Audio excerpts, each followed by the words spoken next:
Chapter 1532. Soon, the topic changed from drinking tea to the main topic. When Mandu Latu heard this, he couldn't help but admire the other party's quick-wittedness.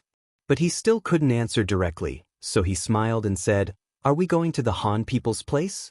I'm afraid they won't welcome us." "How do you know without trying? Speaking of which, I have some friendship with the Han people, especially the King Wunan of Damyang. We have already established a connection. Presumably, as a friend, if I make a small request, he will certainly satisfy it." Odin Gerald had a very sincere smile on his face, giving people the feeling that he and Yang Chendong were old friends. In front of a general, talking about the benefits of the enemy's commander-in-chief was already a taboo, but Odin Gerald didn't care at all. Obviously, he had already made up his mind and wasn't going to change it. After hearing these words, Mandu Latu became silent.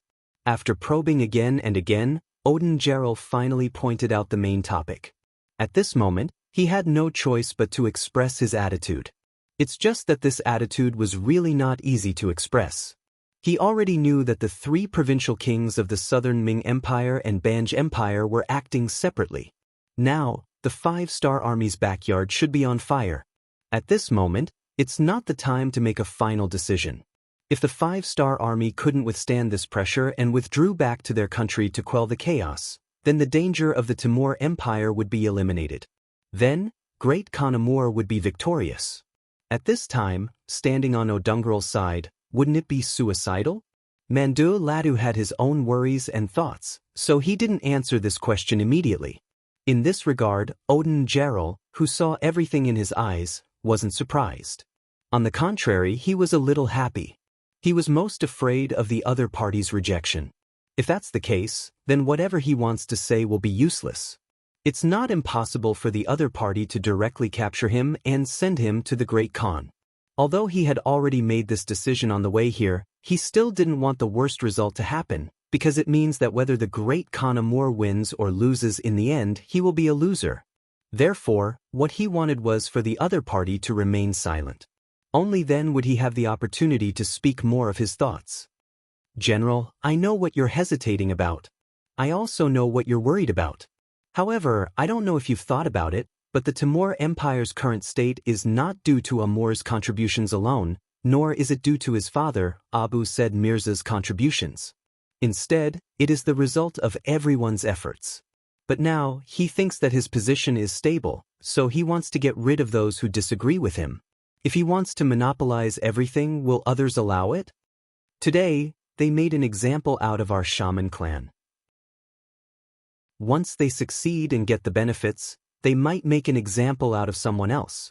For example, Great General, if you can defeat the five-star army this time, then your contribution will be so great that I'm afraid it will cause some people to be vigilant. The Han people have a saying, "Great contributions shake the Lord," and there is another saying, "After the birds have flown, the bough is put away." When that time comes, do you think you will still be valued and not be suspected? Speaking up to here, Odungrel couldn't help but sneer. "I'm afraid that when that time comes, the fate of our shaman clan will be a lesson to you, Great General." At this moment, Mandu Latu's face finally trembled. To be honest, it wasn't that he didn't consider this problem, but he thought that with the shaman clan in front of him, the Great Khan would definitely not make a move on him. But what Odungrel said was right. Once the shaman clan was dealt with, what would happen? He would become the one who stood out. And with Amur's suspicious nature, even if he lost his military power, it would be difficult for him to have a good ending. This was the saying, "Accompanying a ruler is like accompanying a tiger." This was the sorrow of a capable minister. If a capable minister met a good master, then perhaps it would be better. But once they met a master with a strong jealousy, the end result was predictable.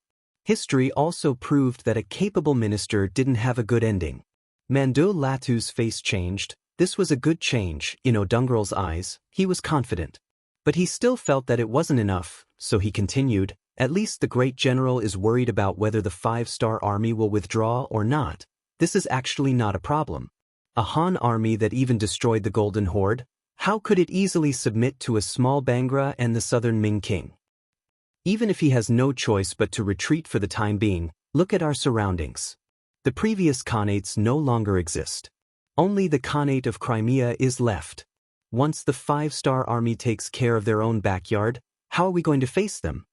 Yes, the Khanate. At that time, will there still be people who will find trouble with the 5-star army and attract their attention?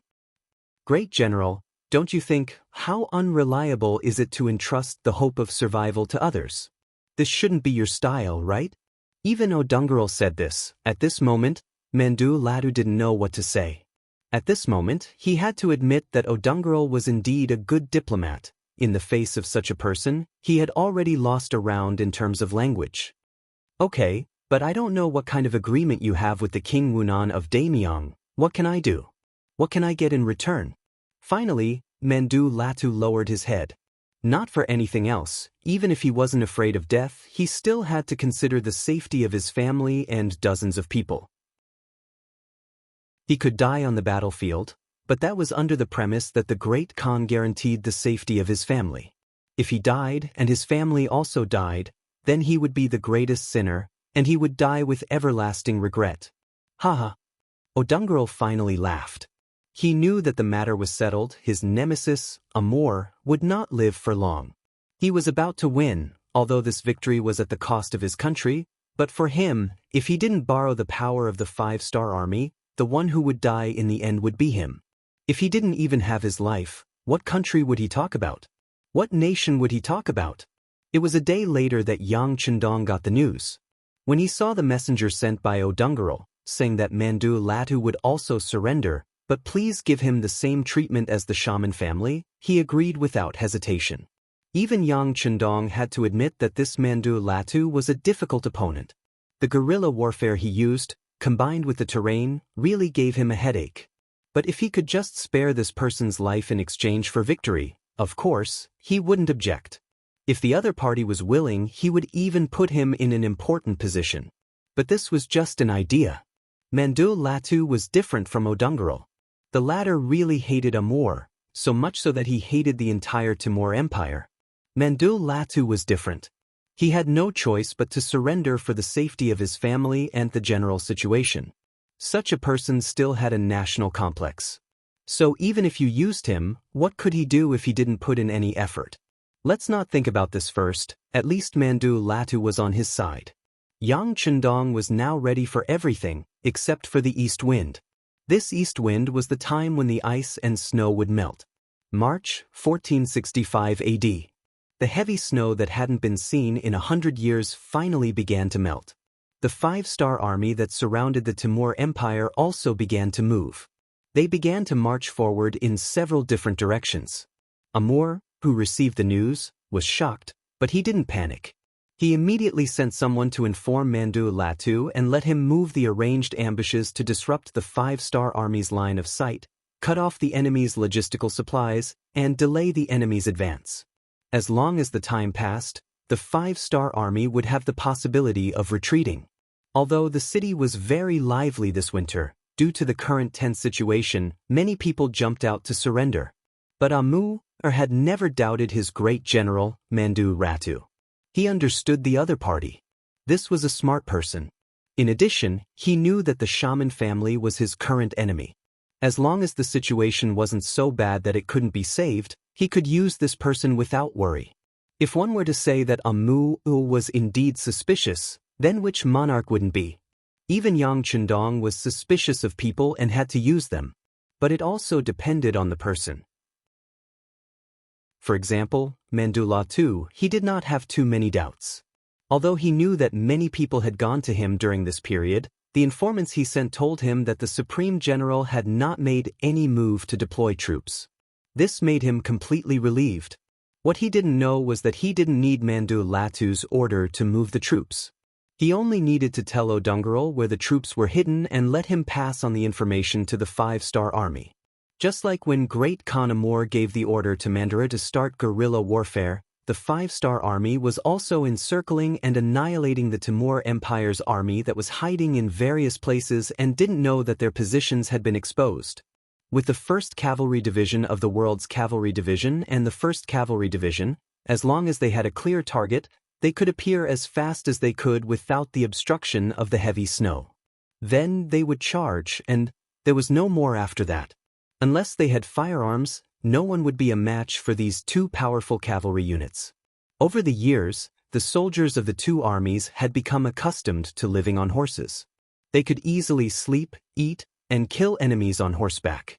After countless battles, they had rich combat experience. They knew what kind of battle formation to face the enemy and how to find the enemy's weak point in the shortest time to attack. It was as if these things had fused with their lives. This was all thanks to the large and small battles they had experienced. As the saying goes, a long illness makes a doctor. Now, the strength of the two armies was so strong that they were invincible. It wasn't an exaggeration to say that even if Genghis Khan was alive, his most elite cavalry might not be a match for these two armies. Chapter 1533. With such powerful fighting strength, the outcome of the battle was easy to imagine. Even if they took into account the time they spent on the long journey, it only took a month for the Timur Empire's army of 100,000 to be completely wiped out. Those who didn't die were captured. Due to the lack of information, Amor didn't know about this matter. Even Mandarattle, who had betrayed the army, didn't know that the battle would end so quickly. As the good news came in one after another, the five-star army's main force finally didn't have to worry about anything and could attack Herat without any worries. After a month and a half, the first five-star army suddenly arrived at the capital. When Khan Amor heard the news, his expression changed greatly and he shouted that it was impossible. He didn't believe that the five-star army would take the risk to appear outside the capital before the problem with the supply route was solved. Didn't they know that if they couldn't successfully take down the capital, they would become an isolated army? Wasn't that very dangerous? With all kinds of disbelief, Amor climbed up the city gate tower and saw an unbelievable scene. He saw more and more five-star banners appearing in all directions. Not only that, he also saw many carriages and mules carrying supplies rushing to the enemy camp outside the city. From afar, he could see that there weren't many enemy soldiers escorting the supplies. In other words, they didn't suffer any attacks or harassment during the process. What's going on? What's going on? After a series of shouts, Amor ordered someone to summon Mandarattle. He wanted to ask his great general. Regretfully, he sent people out, but when they reached the great general's residence, it was already empty. Mandarattle had actually disappeared into thin air. After hearing the news, Amor's face was incomparably pale. At this time, even if he reacted slowly, he knew that this great general must have betrayed him and exposed the location of the troops outside to the five-star army. This allowed the enemy to appear so smoothly in front of him without any worries. The reason why the Timur Empire was able to hold on for so long wasn't because of how powerful their cavalry was or how powerful they were. To put it bluntly, they were using the terrain to cut off the five-star army's supply route. Although Rezin City had prepared a lot of military rations like instant noodles, compressed biscuits, ham sausages, and canned meat. However, there was still a limit to their numbers. Hundreds of thousands of soldiers were expending a huge amount every day. Therefore, the food that was convenient and could fill their stomachs was basically given to the main forces of the five-star army. The surrendered Russian and Mongolian divisions did not receive such treatment. In the end, they still had to rely on normal rations to maintain their daily needs. If that wasn't the case, they wouldn't have to spend so much effort to attack the Timur Empire. And now, after the only drawback was taken care of by the five-star army, they could finally appear in front of Khan Amor without any worries. Having figured everything out, Amur's face turned red with anger. Search. Even if we have to turn the entire city upside down, we have to find Mandu Latu for this Khan. We have to tear him into pieces, tear him into pieces. Seeing that the Khan was enraged, his subordinates didn't dare to dissuade him and quickly agreed. Then, the 50,000 cavalrymen in the city began to move. They searched every possible corner of the great general's whereabouts, but unfortunately, they still couldn't find any traces of him. When the situation was reported to Khan Amor, someone suggested, "Great Khan, there are still some nobles' houses that haven't been searched yet. For example, Odin Gerald and the others. Enough.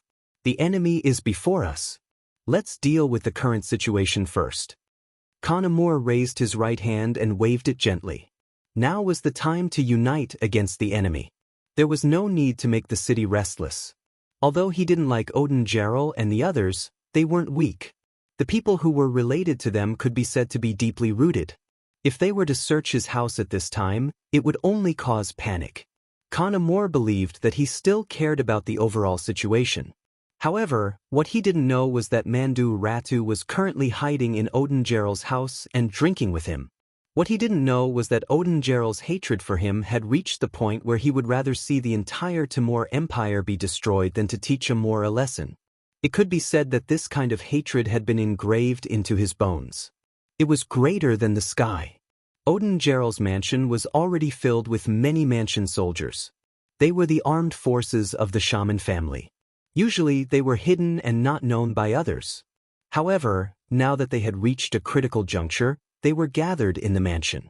Their purpose was to prevent Amor from acting recklessly and attacking them before he died. This way, they would have a certain degree of resistance. Actually, it wasn't only Odin Gerald's mansion. The houses of the nobles in the vicinity were also like this. They either activated their hidden forces or spent a large amount of money to hire many guards. In short, they all possessed a certain degree of defensive power. In order to save their lives, they also agreed that once Amor lost his mind and wanted to attack them, they would send reinforcements from all sides. Only in this way could they ensure their own safety. "Come, great general, please drink." Although the city outside was surrounded, there was no panic on Odin Gerald's face at this moment. On the contrary, he was still as calm as water. "Sigh, I'm no longer a great general. There's no need to call me that in the future. I'm just an ordinary person." Mandu Ratu had a cautious look on his face. Obviously, the whole city was searching for him now. It was impossible to say that he wasn't flustered at all. Odin Gerald didn't intend to force him. He poured wine for both sides with a smile on his face, then asked, "Brother Ratu, do you think he will act recklessly?" "It shouldn't be. The 5-star army is outside the city. He can't even deal with them. How can he come to find trouble with us?" Knowing what the other party wanted to hear, Mandu Ratu said according to his thoughts. "That's true." Hearing this, Odin Gerald nodded in agreement. He reached out his hand to take the wine glass, but before he put the wine to his lips, he asked again, "Brother Ratu, he won't go crazy, right? You should know that a crazy person can do anything." "No, our great Khan is very wise. He won't go crazy easily," Mandu Ratu said again with certainty. Finally, Odin Gerald didn't stop asking. Instead, he lightly nodded and said with a smile, "Good, good. Come, let's continue drinking." Mandu Ratu's guess was right. Perhaps he understood their great Khan well enough. Amor was indeed not a crazy person. Until now, he was still very rational. Even when he saw the cannons of the 5-star army appearing outside the city from the top of the city tower, he didn't have the intention to kill people in the city. Instead, he called the captain of the guards and gave him an order. He knew that he couldn't defeat the 5-star army. Now that he was surrounded, the only way was to escape. The reason why he didn't make a move on the nobles in the city was because he couldn't spare any energy. Compared to killing others, his own life was more important. The 50,000 cavalrymen in the city were all recruited by him. Among them, the high-ranking officers were all appointed by him. They only listened to him. This was also the reason why Mandu Ratu hid even though he was a great general. He couldn't command these 50,000 cavalrymen at all. This was Amor's final trump card. Now, he had to use this trump card to escape. He firmly believed in a phrase that the Han people often said, "Where there's life, there's hope." Although he didn't know if he could escape this time, and if there was a possibility of Dongshan rising again after escaping, he had to try. Otherwise, if he stayed in the city, even if the King Wunan of Daemyang didn't kill him, he was no different from being dead. The 5-star army was still surrounding Herat. Because there were many mountains and lakes and the terrain was complicated, many routes that seemed to be close had to be taken around. This greatly slowed down the assembly of the army. According to the reported itinerary of the various troops, it would take another 5 to 7 days to complete the encirclement. Before the encirclement was complete, Yang Chendong didn't prepare to launch an attack. He wanted to finish it in one strike. Seeing that Herat was going to be his, he wanted to reduce the losses as much as possible. This was also beneficial for the post-war reconstruction. Therefore, whether it was the Air Force or the cannons, they weren't arranged to be deployed immediately. The 5-star army didn't have any plans to make a move, but an accident happened. That night, the 4 gates of Herat city opened wide. Following that, an endless stream of cavalrymen began to charge out. At first, Yang Chendong thought that the enemy was testing the waters. However, as more and more cavalrymen charged out of the city, he and the other generals finally realized that this wasn't a test. They were clearly trying to break out of the encirclement. Break out of the encirclement? It seems that this Amur still cherishes his life. Yang Chendong, who had heard the news, looked at the sand table in front of him in the main tent. "Young master, we don't have enough troops and aren't prepared enough. I'm afraid we can't kill all of the enemy cavalry." Beta Persei had already put on a suit of armor and appeared in front of Yang Chendong. Although he said that they couldn't, his restless appearance proved that he wanted to attack and beat the enemy while they were down. "Yes, our encirclement hasn't been fully launched yet. I have to say that this Amur chose the right time. Forget it. The entire Timur Empire is gone. Even if this great Khan escapes, what can he do?" Yang Chendong quickly adjusted his attitude. In history, he had never heard of this Amur's name, completely unlike Ivan, who had a resounding reputation. Even so, this person's strength must be ordinary. If that was the case, then so be it. If he wanted to escape, then so be it. As long as he dares to continue to be the enemy of the 5-star army, then one day he will be discovered and beheaded on horseback. Thank you to 3-inch Flame for your monthly votes for munitions. Langzi thanks you. Munitions will be finished next month. I guarantee that it will be finished at least 3 to 4 chapters a day. Please read it without worry. The new book Duke Ferocious will be officially published on the novel website today. Everyone is welcome to read it. At the same time, please bookmark, recommend, and click the new book. Your support is the greatest encouragement to the prodigal son. Chapter 1534. After making the decision to give up, the requirements were lowered. Naturally, there was no burden in fighting. Looking at the eager Beta Persei, he said, "Go, kill as many enemies as you can. It doesn't matter if you can capture Amu or not. Do your best to severely injure the enemy's strength. Understand?" Understood. Beta Persei's eyes were immediately filled with fighting spirit. He smiled and agreed, then turned around and left. Not only Beta Persei, but the 5-star army that had arrived outside the city earlier also sent out troops. They chased after the enemy with the goal of severely injuring the enemy's strength. Facing the 5-star army coming from all directions, Timur's cavalry didn't have the slightest intention of fighting. Like a lizard that had its tail cut off, those that were surrounded surrendered one after another, while those that weren't surrounded fled for their lives. Amur's luck wasn't bad. Under the protection of the palace guards, he, who was wearing an ordinary military uniform, fled with the army. 50,000 cavalry, this was the last force. After paying the price of 20,000 people, Amu fled. It wasn't until 2 years later that he was captured by Shuang, the commander of the EE army. With Amu's escape, 50,000 cavalry came out of the city. In the entire Herat city, it became an undefended city. At daybreak, the 5-star army smoothly entered the city, and they were welcomed by Odunj Ryle and the other nobles. As for Mandu Latu, he had no intention of joining the 5-star army. He became an ordinary person and was eventually sent to other provinces to live out his remaining years in a foreign land. With the fall of Herat city, it also heralded the fall of the once glorious and powerful Timur Empire.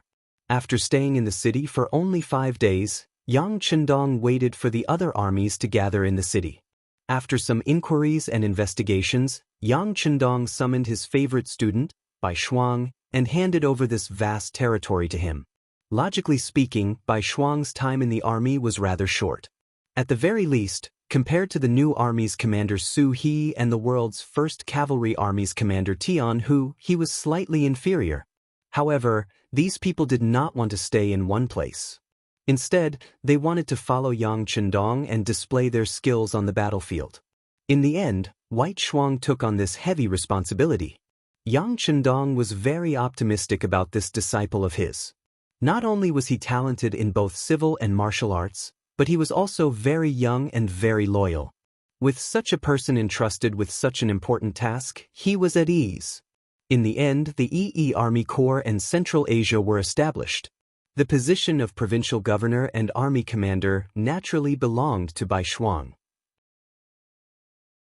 Under his command were the first army of the different race, 50,000 men, the second army of the different race, 50,000 men, the second army of the different race, 50,000 men, the first army of the Meng, 40,000 men, the fourth army of the Meng, 40,000 men, the fifth army of the Meng, 40,000 men, the fourth army of the Meng, 40,000 men, the fifth army of the Meng, 40,000 men.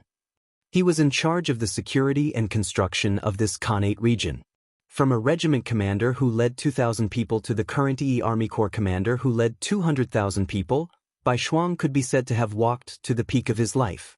In the face of Yang Chendong's trust, he could only pat his chest and promise that he would reintegrate this area as soon as possible. While moving the population out, he would also move the population in from other areas to achieve the goal of completely erasing the original history. Bai Shuang's thoughts satisfied Yang Chendong. This was exactly what he wanted. He also said that if he needed anything, he could send a telegram at any time.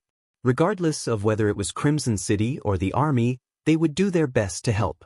Having arranged all this, in the 5th month of 1465, Yang Chendong took his main army, including the 1st World Cavalry Division, the 2nd Cold Front Division, the 4th Cold Front Division, the 3rd Cold Front Division, the 3rd Cold Front Division, the 3rd Cold Front Division, the Mabe Division, the 1st Cold Front Division, the 2nd Cold Front Division, the 3rd Cold Front Division, the 1st Cold Front Division, the 2nd Cold Front Division, the 3rd Cold Front Division, the 3rd Cold Front Division, the Mabe Division, the 1st Cold Front Division, the 2nd Cold Front Division, the 3rd Cold Front Division, the 3rd Cold Front Division, the Mabe Division, the 1st Cold Front Division, the 2nd Cold Front Division, and the 3rd Cold Front Division.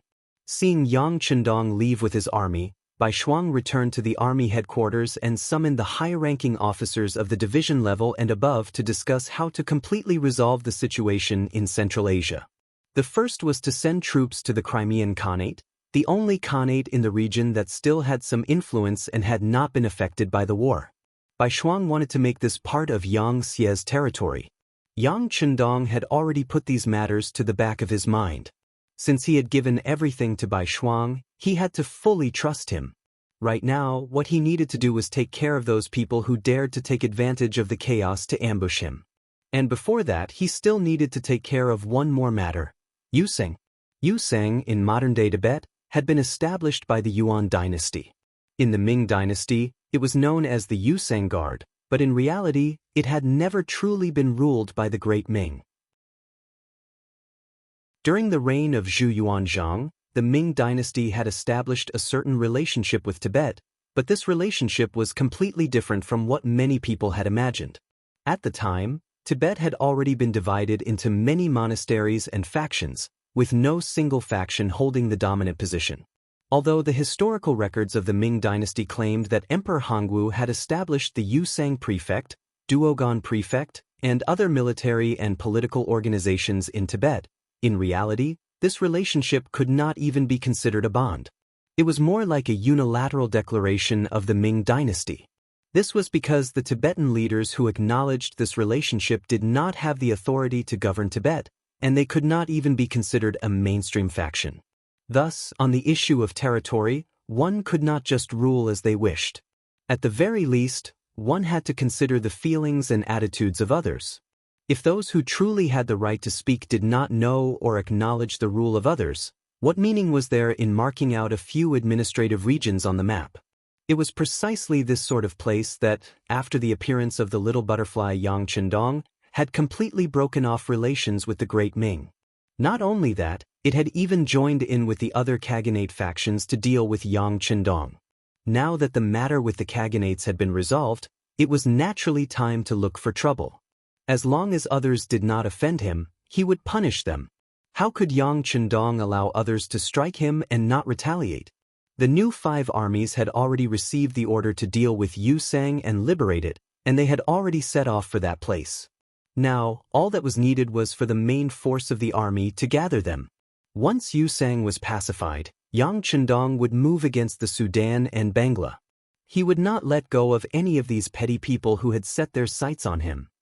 The new 5 armies. In the headquarters, Army Commander Shi Wanshan was currently listening to the report of his subordinate, Commander Ancient River, from the 1st Cavalry Division.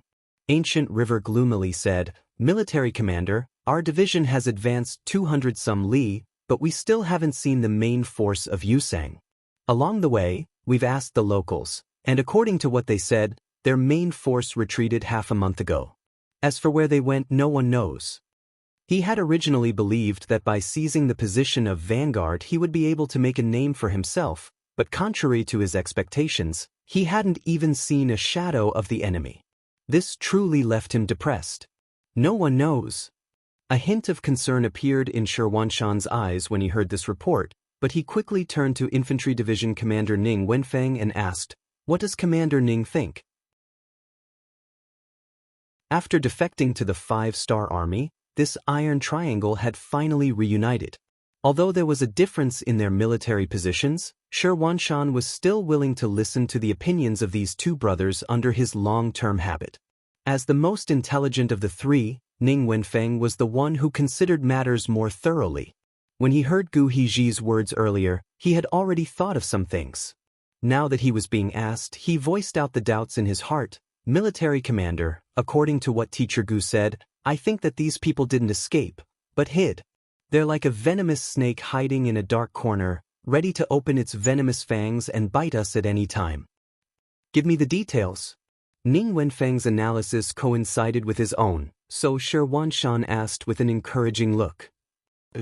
After agreeing, Ning Wenfeng continued, "The information sent by the intelligence department says that Wuxia was divided into 3 parts. Front Tibet included modern-day Lhasa and the Shannon region, rear Tibet included modern-day Kaze, and Ngari included the entire northern Tibetan plateau, modern-day Ngari and part of the Naku region. These 3 parts are like the current Baiming of the south, none of them willing to submit to the other. But ever since that Yang Silu appeared, he actually borrowed soldiers from the Sudan to deal with the other 2 parts. Now that he's divided into 3 parts, he's unified, and he even dares to set his sights on our Xianxia. And this sort of person is brimming with ambition. Even before the battle has begun, he's already retreating. This doesn't fit his personality." "Not bad." Shi Wanshan nodded in praise. Continue." "Military Commander, this subordinate believes that they've only disappeared because they're waiting for an opportunity. Once the opportunity is ripe, they'll definitely jump out and take a bite. Thus, if we want to fight a decisive battle with them, we must first throw out bait." Ning Wenfeng immediately threw out his own point of view, and a plan to lure the enemy out came out from his mouth. From Saker to the town of Rito, Shi Wanshan had followed Ning Wenfeng's instructions and thrown out bait several times, but he still hadn't seen any sign of the enemy. In the end, after traveling 800 li, the army was forced to stop in the vicinity of Sitazeng.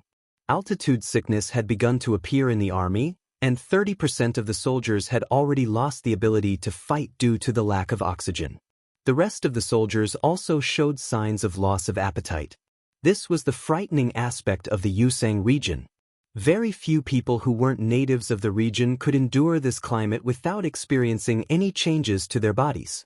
Looking at the soldiers in the army who were either vomiting incessantly, pale and unsightly, or listless and weak, Shi Wanshan, as the commander of the army, became anxious.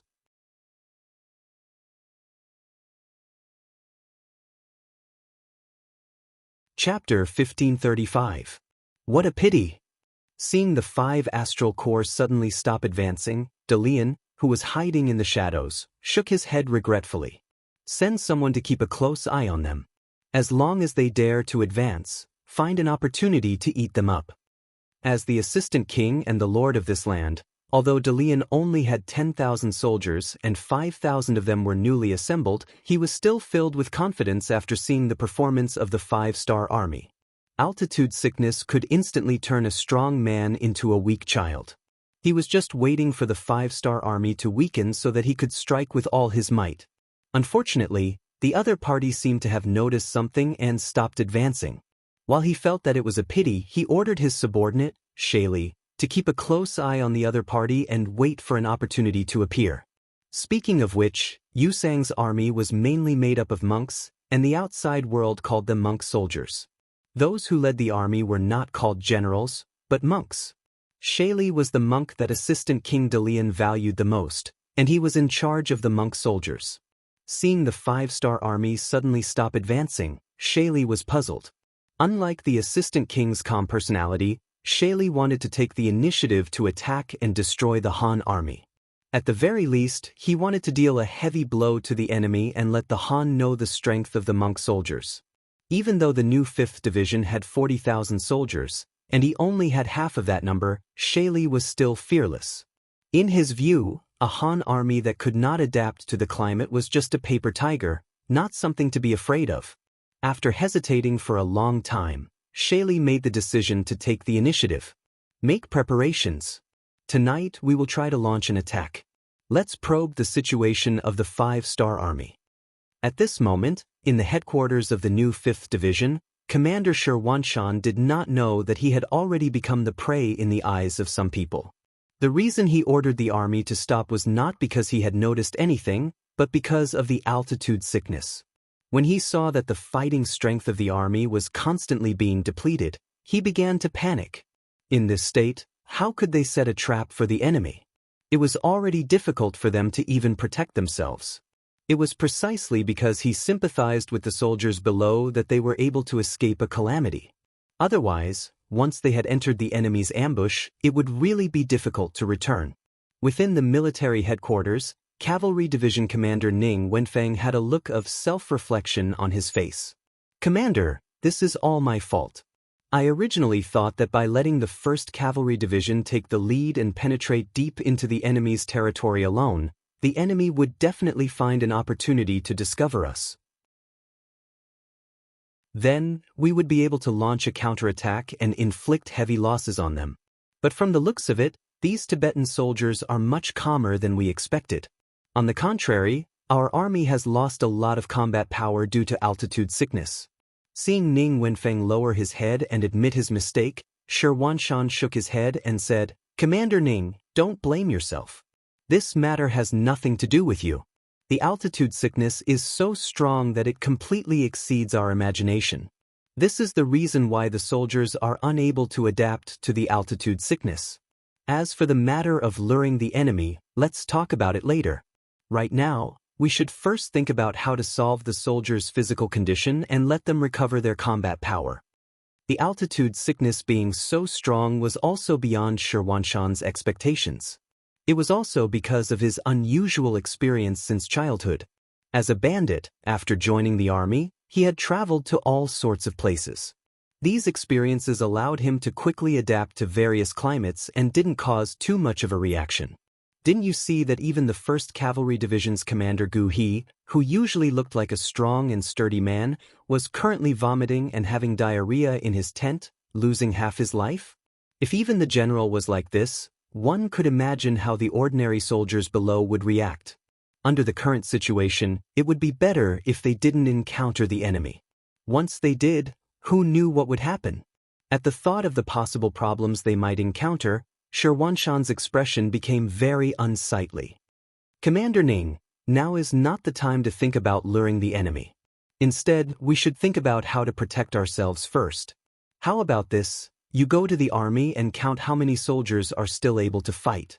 Then, you can organize them into groups and command them. You'll be responsible for guarding the tent first. I'll also immediately report the situation here to the 6th young master and ask him to send reinforcements as soon as possible." It had to be said that as a senior officer in the army, Shi Wanshan was very qualified. At least he knew how to judge the situation and not blindly act recklessly. If it was a fierce general who only knew how to fight and kill, he probably wouldn't even consider these things. After receiving the military order, Ning Wenfeng went to make preparations. Looking at his departing figure, Xianxia couldn't help but rejoice that he still had a commander under him who didn't have altitude sickness. Otherwise, he would really fall into a situation where he didn't have a general to rely on. Altitude sickness was a pathological reaction that occurred after the human body entered a high altitude and was exposed to a low pressure and low oxygen environment. For example, when an outsider first came into contact with this kind of climate, they would feel all sorts of discomfort.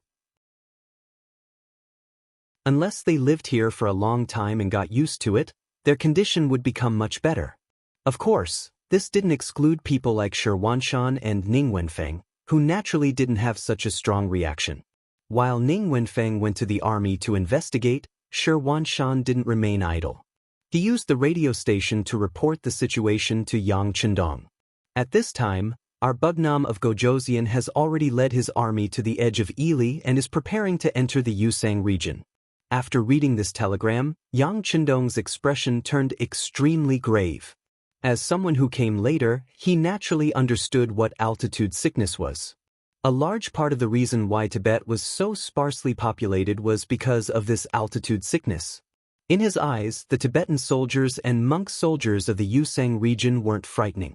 What was frightening was that the natural climate made it impossible for an army to display its normal fighting ability. This made the enemy's strength even more apparent. The best way to deal with altitude sickness was to rest more and exercise less. When necessary, one could rely on oxygen to alleviate the discomfort. But right now, he didn't have any oxygen. Even though he knew how to alleviate the discomfort, he was still somewhat at a loss.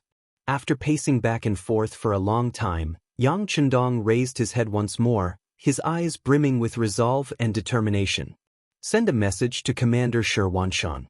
Have him rest where he is. Until the soldiers of the army recover, they are not allowed to advance.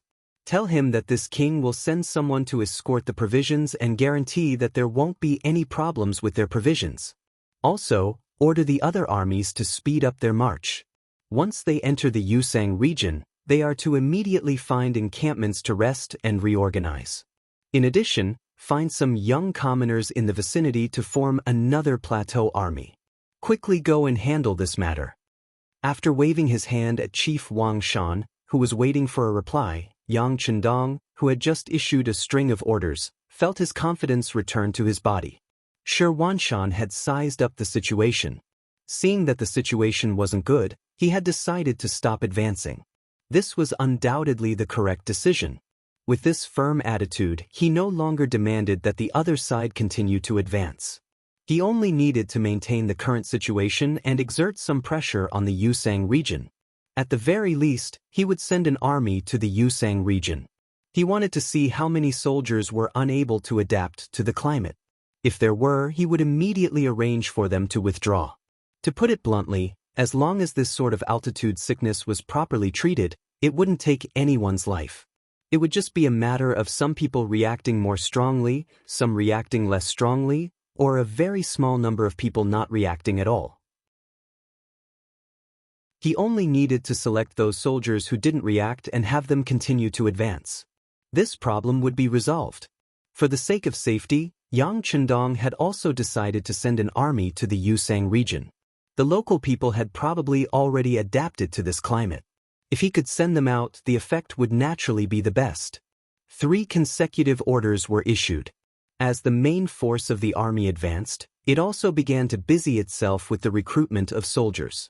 As soon as the 5-star army's recruitment strategy with its generous pay was announced, a flood of people came to apply. After all, in the Yusang region, where food and clothing were hard to come by, being able to eat and be paid was something that many people could only dream of.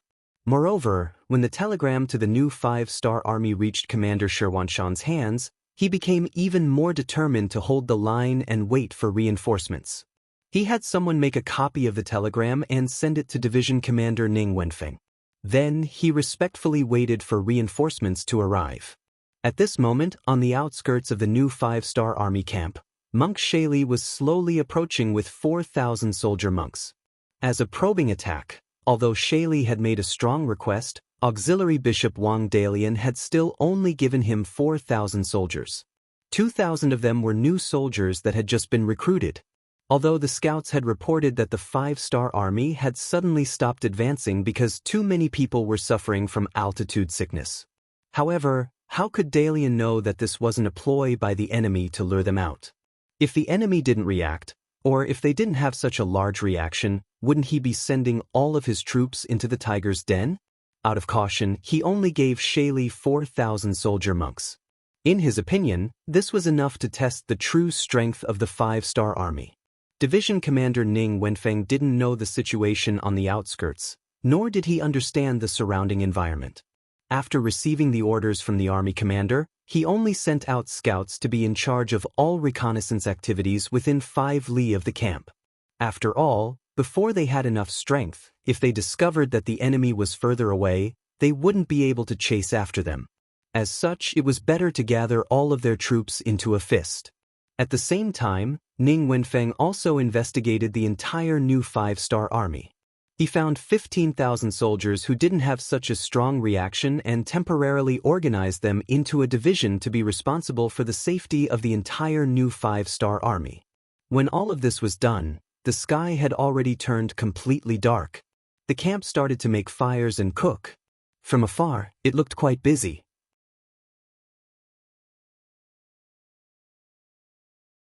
Chapter 1536. Speaking of which, the risk of altitude sickness taking one's life was very low. As long as one could rest in bed for a while after experiencing the sickness, there was a 90% chance that the sickness would be alleviated. And as long as one stayed in this climate for a long time, they would slowly get used to it, and their bodies would recover their various functions until they were as lively as dragons and as lively as tigers. At present, the soldiers and officers who had experienced the sickness were all resting on their beds, waiting for the day when they could get used to it and recover. The only worry was whether the new 5 armies would be able to last until then, or whether the Tibetan soldiers would give them this opportunity to rest and recuperate. This would test Ning Wenfeng's defensive capabilities. Once an enemy appeared, whether he could beat them back at the first moment would affect the enemy's judgment and prevent them from acting recklessly. Although no one knew if these Tibetan soldiers would attack the new 5 armies, Ning Wenfeng had still thought of several ways to deal with the situation, so it was better to be prepared. In the middle of the night, when this division commander was still unable to sleep due to his heavy heart, a policeman suddenly shouted from outside the tent. "Division Commander, the scouts have reported that they've discovered quite a few figures on the perimeter of our camp. They can't tell if it's the enemy or how many people have come. Take a look." By the time the word, "take a look," was said, Ning Wenfeng had already walked out of the tent, fully dressed. It was true that he had been lying down, but he had not taken off his outer robe, precisely in case something unexpected happened. It now seemed that the enemy had moved even faster than he had imagined. The telegram requesting reinforcements had just been sent during the day, so reinforcements couldn't have arrived so quickly. Thus, the ones who had come now were definitely the enemy. The thought of the enemy caused Ning Wenfeng's expression to turn rather grim. He knew very well that if he couldn't beat back the first wave of enemies, the new 5 armies would be in real danger once they saw through the true strength of the enemy. Order. All the commanders and soldiers of the provisional division are to move out with this division commander. Ning Wenfeng had decided that he would either not move or use all his strength. In order to not let the other party see through the true strength of the 5 fresh armies, he gave up on the idea of probing the strength of both sides. The moment he made his move, he would send all of his 15,000 soldiers to give the other party the impression that they were powerful. Only in this way could he achieve the goal of effectively shocking the other party. The new 5 armies quickly became lively. The soldiers of the newly formed temporary division looked for their squad leaders looked for their platoon leaders looked for their company commanders, and so on. Very soon, the first temporary regiment was assembled, followed by the second. All of this was due to the 5-star Army's training program. One of the training programs, the emergency gathering at night, was very useful at this time. Alright, The 1st and 2nd regiments will follow me and charge out. The other regimental commanders will follow after the formation. There's no need to wait for orders." Knowing that speed was the most important thing in war, Ning Wenfeng shouted and led 2 regiments, a total of 4,000 soldiers, to charge out of the tent. They didn't even try to defend and chose to attack as well. Although doing this would inevitably cause some losses, in order to not let the other party see through their true strength, Ning Wenfeng had no choice but to do this. The movement in the camp quickly woke up the sleeping commander Shi Wanshan. When he heard from his subordinates that the enemy had come to attack the camp, he was shocked. He didn't think that the enemy would appear so quickly. It seemed that the other party had seen through the fact that the soldiers in the army had altitude sickness.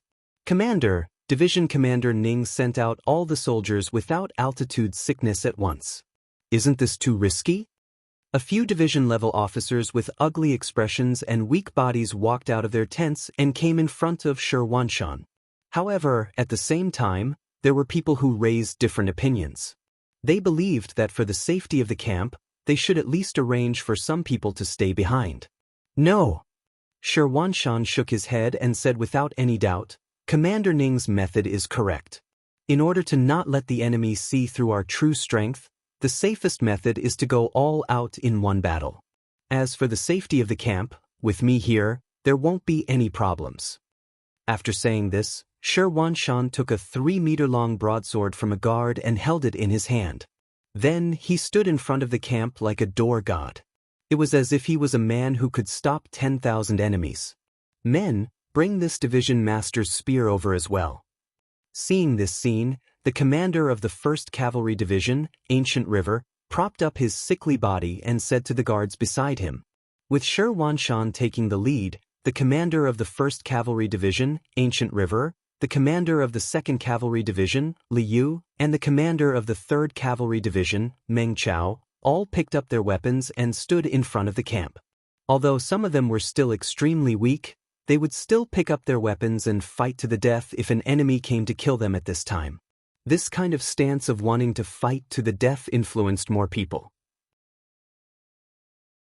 Gradually, more and more officers came out of their tents after hearing the news. Finally, many soldiers also walked out of their tents with their sickly bodies, looking as if they were facing death with equanimity. As for Ning Wenfeng, he led 15,000 warriors and rushed out of the tent one after another, fighting with the monk soldiers who were coming at them. In the darkness, Monk Shali also couldn't see how many soldiers came from the 5-star army, so he didn't retreat immediately. Instead, he ordered the army to meet them head-on. Since this was a test, how could they know the strength of the other party without fighting? But when he made his move, Monk Shali still had an idea. He arranged for people to take a detour to the 5-star army's camp to see what was going on there. He had a feeling that the other party had sent out all the soldiers they could. If this was really the case, the 5-star army's camp would definitely be quiet, and he would have achieved the result of probing the other party's strength.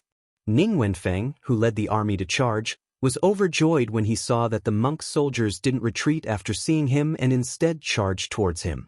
What he was most worried about was that the other party would retreat. If that was the case, he didn't dare to guarantee that it was the right decision to send people to chase after them. Most importantly, he was worried that under such intense movement, the soldiers' bodies wouldn't be able to withstand it. Would there be a lack of oxygen? If the other party really retreated, he would be in a dilemma. Now that the enemy wasn't retreating, it gave him a good opportunity to annihilate them. In order to show the strength of the 5-star army, he had to grab this opportunity. "Come on, let's outflank them. We can't let the enemy escape." Ning Wenfeng laughed heartily as he ordered the 5-star army behind him to surround the monk soldiers. Relying on their advantage in numbers, they quickly surrounded the monk soldiers. Shali was careful and didn't charge forward with all 4,000 soldiers. Instead, he left behind 1,000 veterans so that if there was a chance, he would kill his way into the 5-star army's camp and wreak havoc. And it was this action that saved his life. When he saw that the number of 5-star soldiers was increasing in the darkness, and they had already outnumbered them by 4 to 5 times, his expression became extremely ugly. Why are there so many 5-star army soldiers unharmed? Are they not afraid of altitude sickness? Or did they send out all the people they can? Or is this a trap to lure me into sending out troops? Sha Li was filled with doubts. He decided to send out scouts to report back to the 5-star Army's camp before making a decision. During this time, he could only watch as the 3,000 soldiers he sent out were surrounded and slaughtered by the 5-star Army. The 5-star Army's numbers were too many. It was so many that even if Sha Li brought out 1,000 Tibetan soldiers, monk soldiers, they wouldn't be able to solve the problem. He could only hope that the 5-star Army's camp would be empty. After a huge battle, the 5-star Army soldiers could be said to have killed to their heart's content. Out of the 3,000 Tibetan soldiers that were surrounded, 2,000 of them were new soldiers. They had never seen such a battle formation before. Being surrounded by so many people already made their hearts flustered. The enemy's numbers were also several times their own. When they fought, there would be several weapons aimed at them at the same time. It was truly impossible to guard against.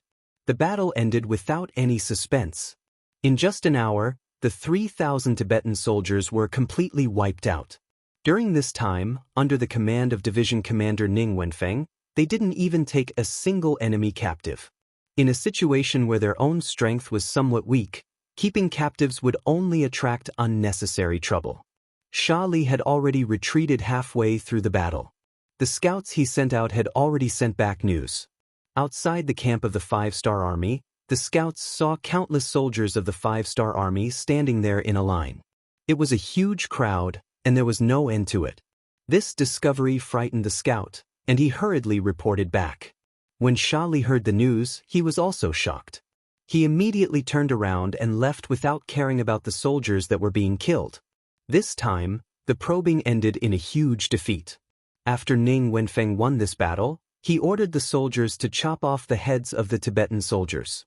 He wanted to build a capital to intimidate the enemy. When he finished cleaning up the battlefield and returned to the camp, he saw Division Commander Shi Wanshan leading a group of people to guard the entrance of the camp. The smart Ning Wenfeng quickly understood what had happened. He hurriedly took large strides forward and half knelt in front of Shi Wanshan to beg for forgiveness. Division Commander, it is this subordinate's negligence. I sent out all the soldiers and didn't leave anyone behind to guard the camp. Please punish me. Shi Wanshan reached out and helped Ning Wenfeng up. He said in a powerful voice, Division Commander Ning is innocent but meritorious. Your actions were correct. This was clearly the enemy's probing. If we couldn't beat them in one go, there would be endless trouble in the future. Well done. Military supply to Ming will be finished next month. I guarantee that it will be finished at least 3 or 4 chapters a day. Please feel free to read it. The new book Duke Fierce will be officially released on the novel website today. Everyone is welcome to read it. At the same time, please bookmark, recommend, and click on the new book. Your support is the greatest encouragement to the prodigal son.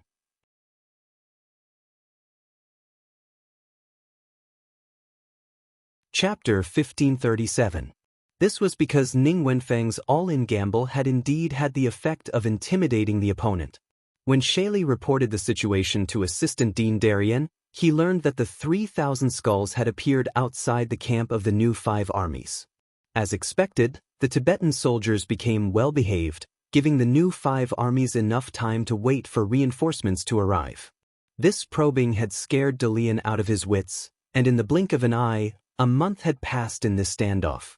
In this month, Yang Chendong had led his army into the Yusang region and had set up camp on the border. Every day, soldiers who were unwell would appear, and when they were discovered, they would be immediately carried out of the Yusang region. In this month, nearly 200,000 soldiers had been carried out in batches, leaving less than 100,000 soldiers in the camp. After all this time, there was still no sign of anyone suffering from altitude sickness. Yang Chendong knew that these people had already adapted to the environment and climate, and that they had the ability to fight against the Tibetan army here. What was worth mentioning was that of the less than 100,000 soldiers left, the main force was the Mongolian and foreign divisions. This was especially true for the First Army of Russia. Of the 50,000 soldiers, less than 1,000 had suffered from altitude sickness and had been carried out because they were unwell. Perhaps this was because the climate of the Ross dukedom was similar to that of Yuseng. But regardless, this was a good thing. Yang Chendong immediately summoned the commander of the First Army of Russia, Ahuli, and the commander of the Mongolian Second Army, Erhe, and entrusted them with the mission of reinforcing the new 5 armies and capturing the Yusang region. Along with them were the nearly 10,000 newly recruited soldiers from the Ili region. Their appearance just so happened to fill the gap between the two divisions, filling them to the brim. Both Ahuli and Erhe were deeply moved that Yang Chendong had given such an important mission to these surrendered generals. Just this trust alone made them determined to do their best. At the same time, this was a good chance for them to perform and render meritorious service. With Yang Chendong's orders and trust, the Russian 1st Division and the Mongolian 2nd Division set off into the depths of Yusang. Yang Chendong turned around and led his army out of the Yusang region. Their destination was the Timur Empire, where they were prepared to advance on the Delhi Sultanate. After leaving the Yusang region, the soldiers quickly began to recover. By the time they reached Srinagar of the Chagatai Khaganate, the morale of the army had returned to normal.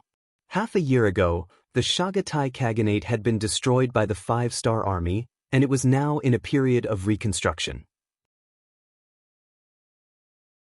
When Yang Chendong had stationed his troops in the Yusang region, he had sent a telegram to the new army corps in the first city to prepare enough provisions and transport them here.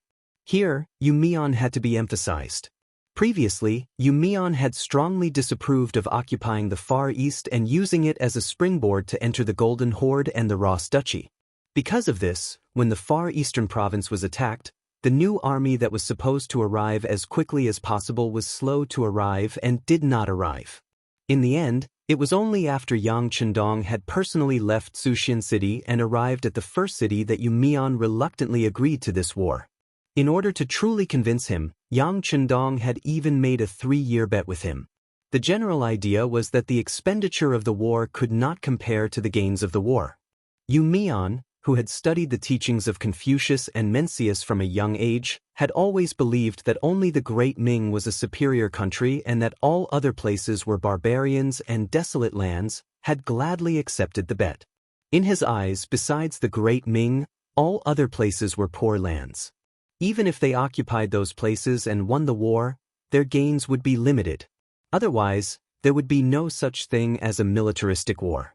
However, the outcome of the war was so unexpected that even Yang Chendong himself did not expect that after destroying the Golden Horde and the Ross Duchy, the gains would be as much as 500 to 600 million silver taels. When he received this news, Yumian knew that he had lost and was sincerely convinced of his loss. Whenever Yang Chendong wanted to expand his territory, he would raise both hands in agreement. This time, after receiving Yang Chendong's order, Yumian, Tiger's Mane, and Yang Si made sufficient preparations. Other than leaving behind the necessary rations in the first city, the rest of the people were transported to Srinagar city to prove their determination to support this war. Not only that, they also sent a report to ask for instructions. If necessary, the new regiment could also send troops to participate. Yang Chendong was naturally happy to see the change in Yumian and the others' thinking. He needed provisions. The provisions brought by the army were given to the 1st Division of the Russian Army and the 2nd Division of the Mongolian Army. Now that the army was short of provisions, there was no need for reinforcements.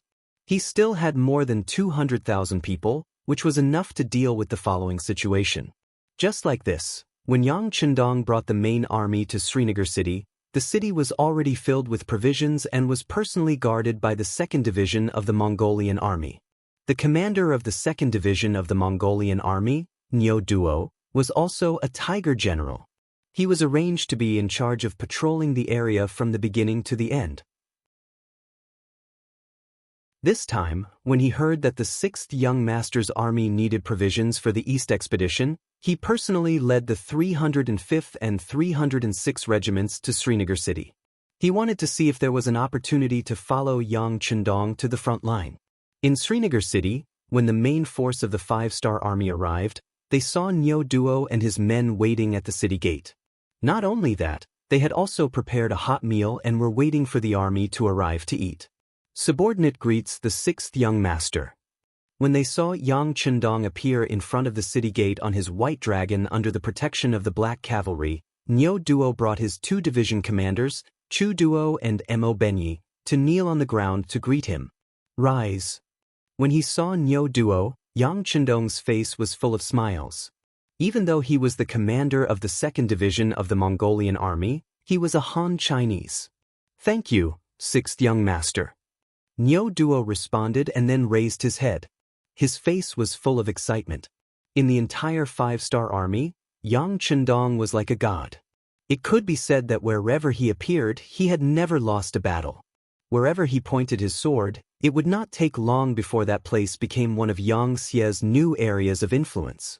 Since ancient times, there had never been a true Han that could achieve such a feat to be able to open up such a vast territory, to the point that when other races heard the name of Han, they could not help but reveal looks of reverence or tremble in fear. But Yang Chendong did it. He made the Han Chinese the most supreme race in the entire Asia region. Looking at the current situation, the status of the Han Chinese would spread to Europe, Africa, and even further. Just based on this, he should be respected by all the Han Chinese. When Yang Chendong saw the burning look in Niu Duo's eyes, he naturally knew what was going on. However, he was not arrogant. His goal was not achieved yet. He still needed to work hard. It was far from the time to relax and celebrate his victory. Commander Niu, thank you for your hard work. Yang Chendong said with a smile. 6th young master, thank you for your hard work. The food has been prepared and the rations have been sent over. It is enough to feed the 200,000 soldiers for at least a year. Niu Duo took this opportunity to report the completion of his mission. Good, let's enter the city.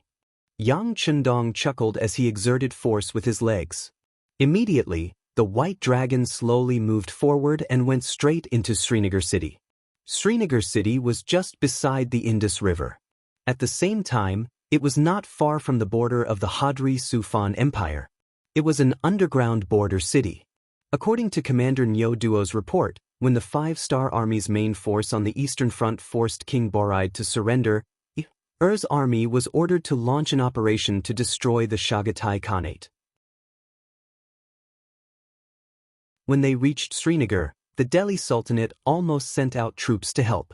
If it weren't for the fact that Er's army was fast enough and didn't give them a chance, the two sides would have fought. This Delhi Sultanate is quite bold, huh? Yang Chendong's eyes revealed a trace of disdain when he heard that the other party actually took the initiative to start a war with the 5-star army. Compared to the Yang Xie who controlled a large amount of territory, the Delhi Sultanate was just a small country. It was not an exaggeration to say that it was a small country. With such strength, they actually took the initiative to provoke the 5-star army. It was no wonder that Yang Chendong was so angry. That's right, such a small place actually dares to challenge the authority of our 5-star army. They are really courting death. The hot-tempered Beta Persei snorted coldly. He was a man with a strong sense of nationality. In his eyes, the world should be ruled by the Han people who had the longest history. As for the other small countries, it was wise for them to submit. Otherwise, they would be wiped out one by one. Looking at Beta Persei's look of disdain, Niu Duo smiled bitterly and said, Brother Beta Persei, things are not that simple. The reason why the Delhi Sultanate is so bold is entirely because they have India behind them. Because our navy captured the ports of Kajhi, Guri, and Sri Lanka, causing great pressure on their southern waters. India actually has the strength, but they are too weak in the sea. They can't do anything to our navy, so they want to find trouble with us on land. This time, the Delhi Suhi state and Bangla state sent troops to our Yang Xie's Burma province. They are secretly supporting them. From Niu Duo's report, Beta Persei finally knew the whole story.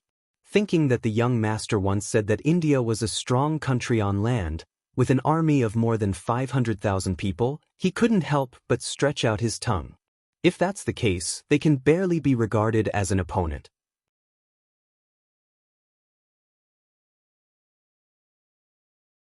Chapter 1538. When Yang Chendong heard the same words, he had a different understanding. Wait, Commander Niu, what did you just say? Did you say that India is secretly supporting the Delhi Sultanate and Bangla? Niu Duo didn't understand what Yang Chendong meant and nodded. Oh, if it's just secretly, then the other side is still afraid of us. Well, let me think, it should be our navy that made them afraid. Yang Chendong had a confident smile on his face. Someone once asked, in the 15th century, was India stronger than the Ming dynasty? In fact, this question itself was problematic. Whether it was population or territory, the Ming dynasty was completely superior to India. But there were still people who asked this question, which showed that India still had some merits in some aspects. At least it was not a weak existence, otherwise, there would not be such a problem. It was just that India had a fatal flaw, which made it difficult for them to expand even though they had a large population. That was because they were too poor. The size of their territory was too small compared to the population of tens of millions, and India had not developed naval forces. Although there were already fishing boats in the sea, they were far inferior in terms of scale, size, and function. Without enough naval forces, they could only rely on land. It was no wonder that they were poor. They were poor and unable to expand, which was also the root of their weakness. This was also the main reason why the Five-Star Army's navy could easily take down some coastal towns in the south, and they did not dare to fight back. As Niu Duo said, they could not do anything to the Five-Star Army's navy at sea, but with more than 500,000 soldiers, they could compete with the Five-Star Army on land. It was just that India was not sure of winning, so they first instigated the Delhi Sultanate to test the strength of the Five-Star Army. But did they not know the horror of the Five-Star Army's army? Being able to destroy the Golden Horde and the Timur Empire was enough to explain everything. Originally, Yang Chendong wanted to deal with the Delhi Sultanate and Bangla this time to solve the siege of Myanmar. It seemed that he would have to take them down as well. As the largest country in the South Asian subcontinent, once it became one of Yang Xie's territories, the situation in Asia would completely change. After thinking that after taking down India, the whole of Asia would be included in Yang Xie's territory, Yang Chendong's eyes flashed with a glimmer of light. Niu Duo saw all of this and felt that his chance had come. He immediately knelt down and said, "Sixth young master, Niu Duo requests to fight on behalf of army." "Alright, I got it. You'll be in charge of the food supply first." Yang Chendong looked at Niu Duo and nodded, indicating that he understood this matter. Yang Chendong agreed. Regardless of whether or not Yang Chendong's army would participate in the war, they would still be rewarded after winning the war. Satisfied, Niu Duo retreated. After there was no one else in the tent, Beta Persei asked curiously, "Young master, should we send a message to Shurcheng and ask them to send 2 more armies?" But Yang Chendong looked sideways at Beta Persei and said with a confident smile, "We don't need any reinforcements to fight a small India." Yang Chendong did have such confidence, and this confidence came from the navy. Yesterday, he happened to see a telegram. Long Yuntian's division just happened to be resting near the Indian Ocean, so he could send a telegram to ask them to participate. When the time comes, he would like to see how India will defend under the attack from both sides. Moreover, Yang Chendong now had 2 Cold Vanguard divisions in his hands. This time, among the provisions that Niu Duo transported, there was a lot of ammunition.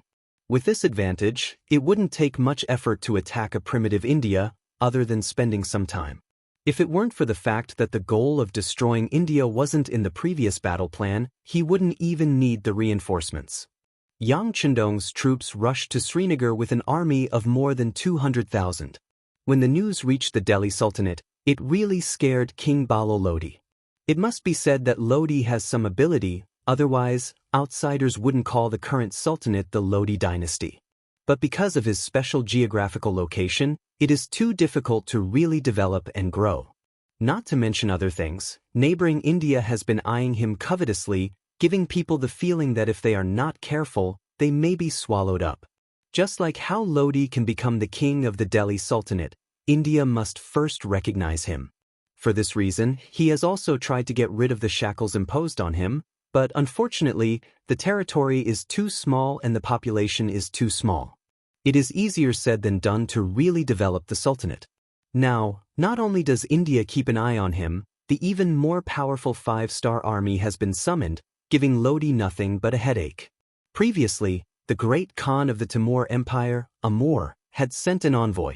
The general idea was that as long as Lodi was willing to help Bangla send troops to Xianxia's Myanmar province, once they beat back the five-star army, he would help them become even stronger and break away from the threat of India. It was precisely for this reason that Lodi, after careful consideration, decided to work with Bangla to send troops to Myanmar province. But not long after, the Timur Empire was destroyed. When he heard this news, Lodi was somewhat dumbfounded, and he began to regret his previous decision. Then he received news that the main force of the five-star army was heading straight for Yuseng, allowing him to relax a little. Then he placed his hopes on Yuseng giving the five-star army a hard time. If that was the case, they probably wouldn't come to deal with him. After all, he had contributed to the unification of Yuseng and had lent troops to them. But he had never expected that in just a little more than a month, the main force of the five-star army would actually arrive at Srinka and appear in front of him. This truly frightened Lodi. He immediately sent someone to India's King Nehru for help and was willing to submit to him. There was nothing he could do. Compared to submitting to India, he could at least keep his title and property, and he could even have a chance to rebel. But putting aside the fact that all his opponents in the five-star army had been wiped out, all the kings had either died in battle or become prisoners. Just thinking about the consequences gave him a headache. After the messengers were sent out, Lodi spent every day in fear and trepidation, but he did not receive any reply from India.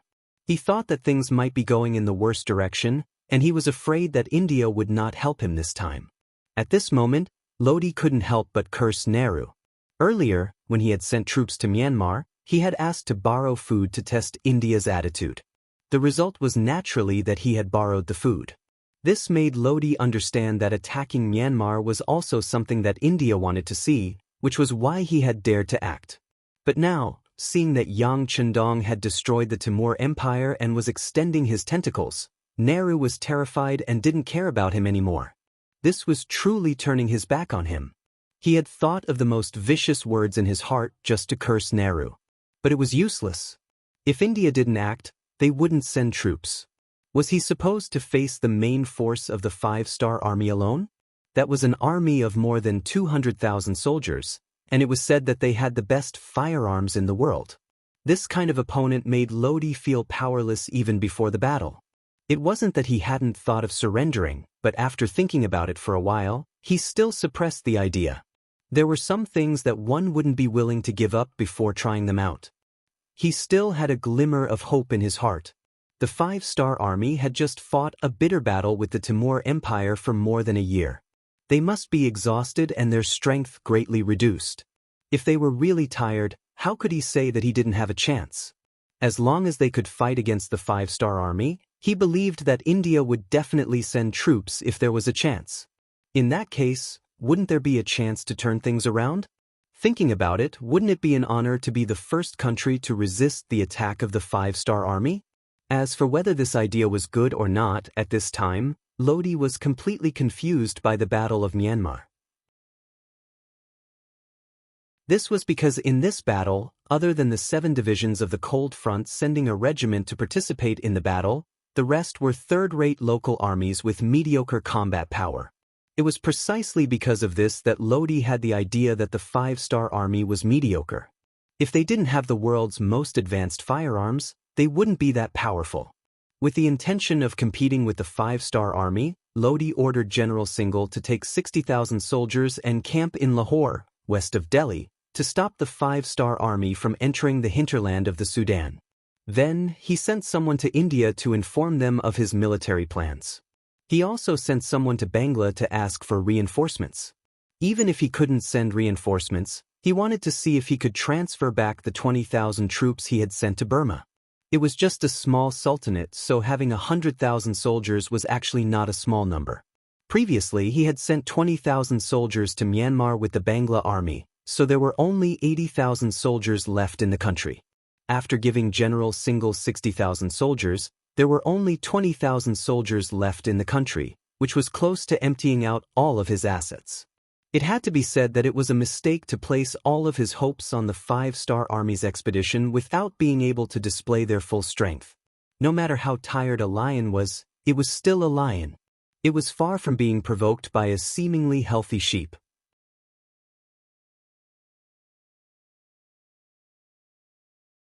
Chapter 1539.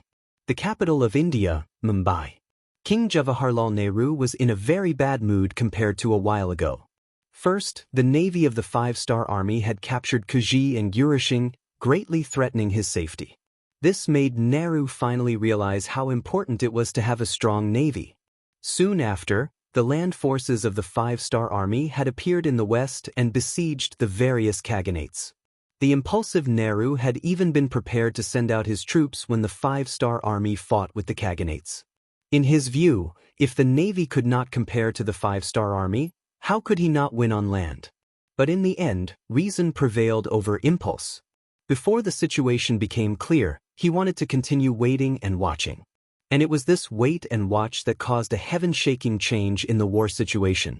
In the span of a few months, the Turi king had surrendered and the Kazakh Khaganate Kagan had been captured. At the beginning of spring, the Timur Empire was struck by internal strife. The great Khan of Amur had broken out of the encirclement and fled, and no one knew where he had gone. Only now did Nehru realize the severity of the situation. But it was already too late for him to send out his troops. Fortunately, he soon learned that the main force of the 5-star army had not come to his side, but to the Yusang cavalry. This allowed him to breathe a sigh of relief. But with the previous example, Nehru no longer dared to be careless. He began to mobilize his troops, even beginning to mobilize them in advance so that he could prepare for a future battle. And it was at this moment that several Western warships appeared outside the harbor of Mumbai, giving him a fright. But his fright quickly turned to joy. These Western warships had not come to deal with them, but to sell them weapons. It was clear that the constant expansion of the 5-star army from east to west had made some Western countries afraid. Thus, they had set their sights on large countries like India, selling them weapons so that they could fight with the 5-star army and wear down their strength, increasing their chances of victory. Although he had spent a significant amount of money, in Nehru's view, it was all worth it. Only with enough firearms could he stabilize his position, and with a high enough position, would he still have to worry about not being able to earn money? Now that they had firearms, 500 cannons and 3,000 muskets, Nehru had spent a lot of money to buy them. This gave Nehru more confidence. After giving the firearms to the Imperial Guards, all of them wanted to wait until they got used to it before going to cause trouble for the 5-star army. Weren't those Khanates recently defeated? Their foundation should be very poor, right? It was just the right time for him to send troops to snatch them. As for whether or not it would cause the 5-star army to hate him, those territories were originally ownerless. If you can snatch them, why can't we? Just as Nehru was still dreaming about sending the 5-star army to attack from the rear, the enemy had already made their way here. Their target was none other than his neighbor, the Delhi Sultanate. To the Delhi Sultanate, it was like a fat piece of meat beside a tiger's den. In Nehru's eyes, it was something that could be eaten at any time. The reason why he hadn't made a move yet was because he was waiting for an opportunity. Now that the 5-star army wanted to swallow this fat piece of meat, how could he agree? The opportunity that Nehru was waiting for was for the Delhi Sultanate to send troops to fight with the 5-star army. When their strength was exhausted, he would make a move and obtain the greatest victory with the least cost. However, he was thinking of sending troops to guide the Sultanate and Bangla to jointly attack Myanmar. He didn't mean that the 5-star army would attack and take the initiative to deal with the Sultanate, which would threaten his own safety. Nehru wouldn't sit back and watch such a thing happen. He summoned his officials to discuss the matter of supporting the Delhi Sultanate. The officials below also gave suggestions, but most of their opinions were very unified. They didn't need to send troops first, they only needed to send envoys. They needed to properly warn the 5-star army and tell them that India and the Sultanate had been friendly countries for hundreds of years. If the 5-star army sent troops, they would definitely not stand by and watch. Obviously, this was because the 5-star army's previous action of destroying the Khaganate had frightened everyone. Unless it was necessary, they really didn't want to be enemies with a powerful enemy like the 5-star army. Therefore, they thought that sending someone to warn the 5-star army was enough. Until now, the Indians still had their own pride. They thought that they were still very strong and the 5-star army definitely wouldn't ignore their warning. This country that could carry dozens of people on motorcycles in the future did indeed have a strange side to them. What they didn't know was that this time, the 5-star army's target was them. As for their arrogant belief that no one dared to provoke them, it wasn't even worth a fart in front of the 5-star army.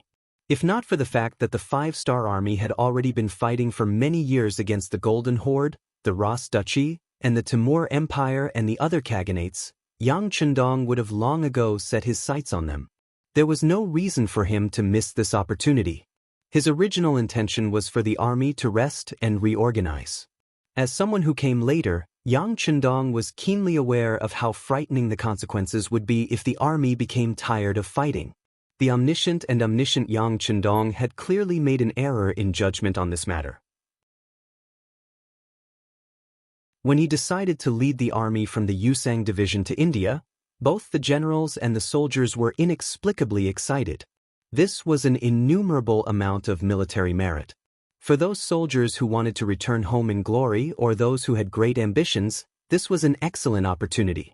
They were used to hardship, and now that they had finally found a way to make a fortune, how could they be so easily at ease? Yes, military merit was a shortcut to promotion in the eyes of many soldiers, and it was also a way to make a fortune. In the eyes of these people, not having a war to fight was the most frightening thing. How could they possibly be tired of fighting? After Yang Chendong realized that he had made an error in judgment, he actually became happy.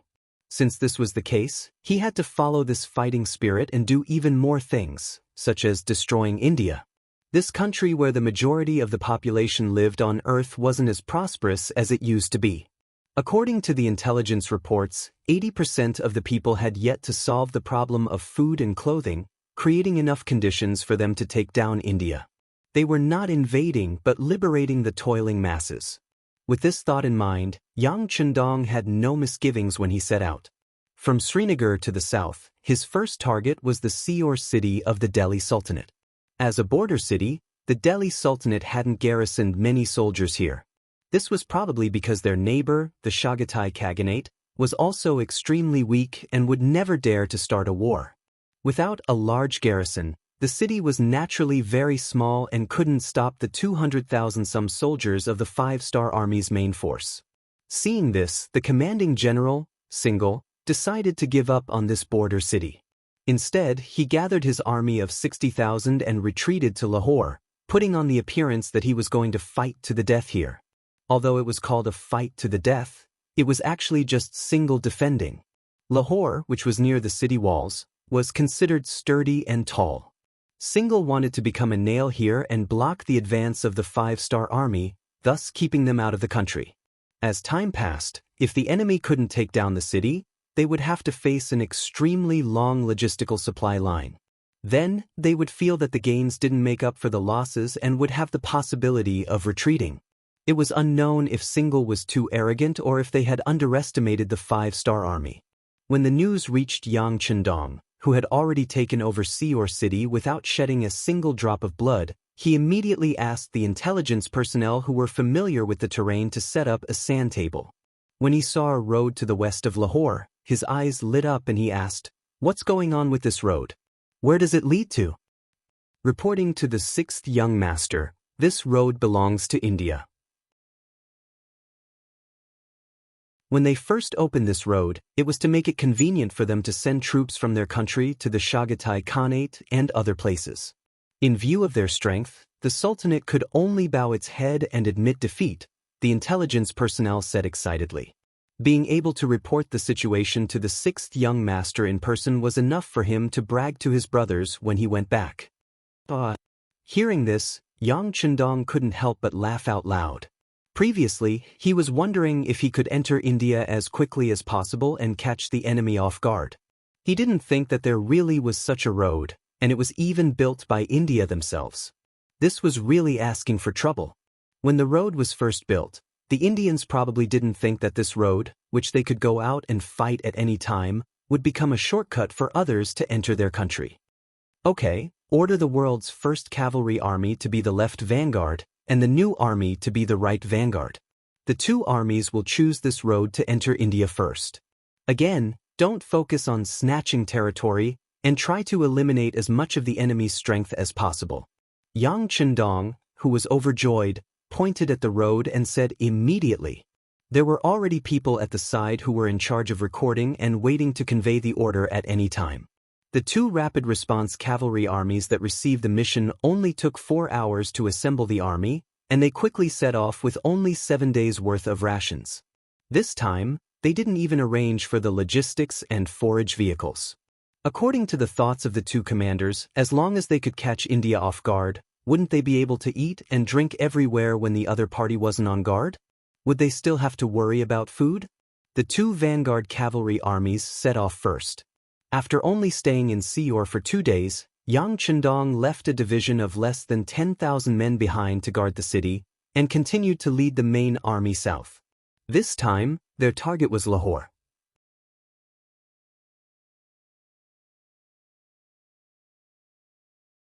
Chapter 1540. At this moment, Lahore city was on standby. The scouts at the front had already sent back news that there were close to 100,000 five-star army cavalrymen rapidly approaching them. Thinking that the five-star army was about to launch an attack, General Sinclair ordered the soldiers to close the city gates. At the same time, he ordered the soldiers to climb up the city tower and prepare for a battle. Sinclair was indeed the general of the Delhi Sultanate. He was cautious and never underestimated his opponents. He had prepared 20,000 archers on the city walls in order to deal a blow to the five-star army that dared to attack the city. In order to achieve the goal of being able to gather all of his forces, he did not arrange for a single soldier to be stationed outside the city. He had completely shrunk all of his forces into a fist that was waiting to be punched out. He was only waiting for the right opportunity to display its might. Sinclair, who was fully prepared, stood on the city tower and watched the five-star army cavalrymen slowly approach the city. Are they all cavalrymen? This shouldn't be the case. Cavalrymen don't have any advantage when attacking a city. Sinclair was confused. He could not figure out what the five-star army was trying to do. Of course, if they really used cavalrymen to attack the city, he would laugh at them. A five-star army that did not know how to use troops was not worthy of his attention. Just as Shingle relaxed and waited for the five-star corps' next move, the five-star corps cavalry got closer and closer. Then, when they were 4 miles away from the city, they suddenly changed directions and rushed out from the road beside the city. Then, they dashed around the city walls and dashed past the city walls. Sinclair could not understand what was going on at all. Could it be that they want to besiege the city? But from the looks of it, they don't seem to have any intention of stopping. Could it be? Sinclair's eyes widened when he thought of the terrifying outcome. Could it be that the enemy's target was not him, but India? It seemed that this was the only way. Things had developed in such a way, which greatly exceeded Sinsel's expectations and shocked him. That was India. Not only did it have a large territory, but it also had a population of nearly 10 million people. Such a large country had always been like a huge rock pressing down on the Delhi Sultanate's head, making it difficult for them to breathe. However, in the eyes of the five-star army, they didn't seem to care at all. It had to be said that in terms of boldness, they were far inferior. At this moment, he couldn't help but be pleasantly surprised. Previously, they had asked for help from India, saying that the five-star army that could destroy the Khaganate must be very powerful. With their own strength, they would not be able to stop it no matter what. Since they were all neighbors, they must support them. The Hindustani kingdom did not give any official answer, as if they did not receive the letter. It was said that their king Lodi even smashed his favorite Chinese porcelain to pieces because of it. Now that the five-star army had directly chosen India as their opponent, they had no choice but to send troops.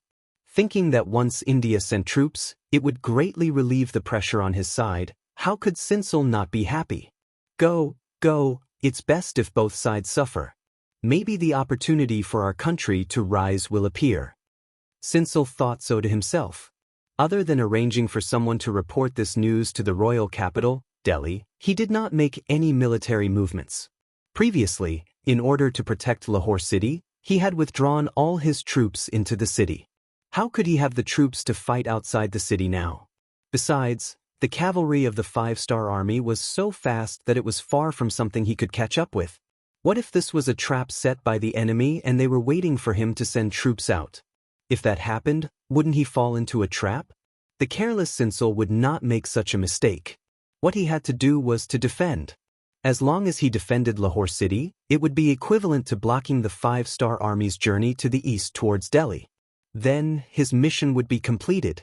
In order to lead India into the vortex of war, Sinsel did not do anything. He did not even have the intention to send someone to inform or remind India. This allowed the new army of the world's first cavalry army to go all the way south after passing through Lahore city. When they reached Multan city, they still did not encounter any resistance. When 100,000 cavalry suddenly appeared outside Multan city, the city gates did not even have time to close. With regards to the sudden arrival of the 5-star army, the Indian soldiers here were indeed not prepared at all. They did not even have the basic awareness of being on guard. They watched as the cavalry entered the city and the 2,000 Indian soldiers in the city were slaughtered. They did not even have time to set up the most basic infantry formation before the cavalry rushed in front of them. There was no suspense about what happened next. The border city of Multan changed hands so easily. Whether it was Tianhu or Suhi, they both saw an opportunity. This was a country that did not have any defenses. Since that was the case, it was time for them to continue to expand their gains. Immediately, in addition to leaving 1,000 cavalry to guard the city, the two armies split up and headed towards the hinterland of India in two different directions. They wanted to take advantage of the fact that the other party had not reacted and achieve greater results. 3 days later, Yang Chendong brought the main force of the 5-star army to the periphery of Lahore city. This time, they did not have the intention to take a detour. If they did not take down Lahore city, it was equivalent to handing over their rear to the enemy. In the future, the supply route might be disturbed or even controlled by the enemy. This was something that Yang Chendong absolutely could not tolerate. 6th Young Master, 2nd Division requests for battle. 6th Young Master, 4th Division requests for battle. The two commanders of the cold front, Xiaofeng and Ling Daqiang, saw that the enemy was right in front of them and were still curled up in the city. They felt that their opportunity to show off had come. How could they let go of this opportunity? Save the cannonballs if you can. It is not easy to transport them from so far away. How about this, let the Air Force do it? Yang Chendong chuckled. His gaze did not fall on the two commanders. Instead, he turned to look at the commander of the Air Force, Tianyu. Compared to the cannonballs of the field artillery, the cost of the Air Force's petrol bombs was lower. After receiving the order, the commander of the Tianyu army was also excited.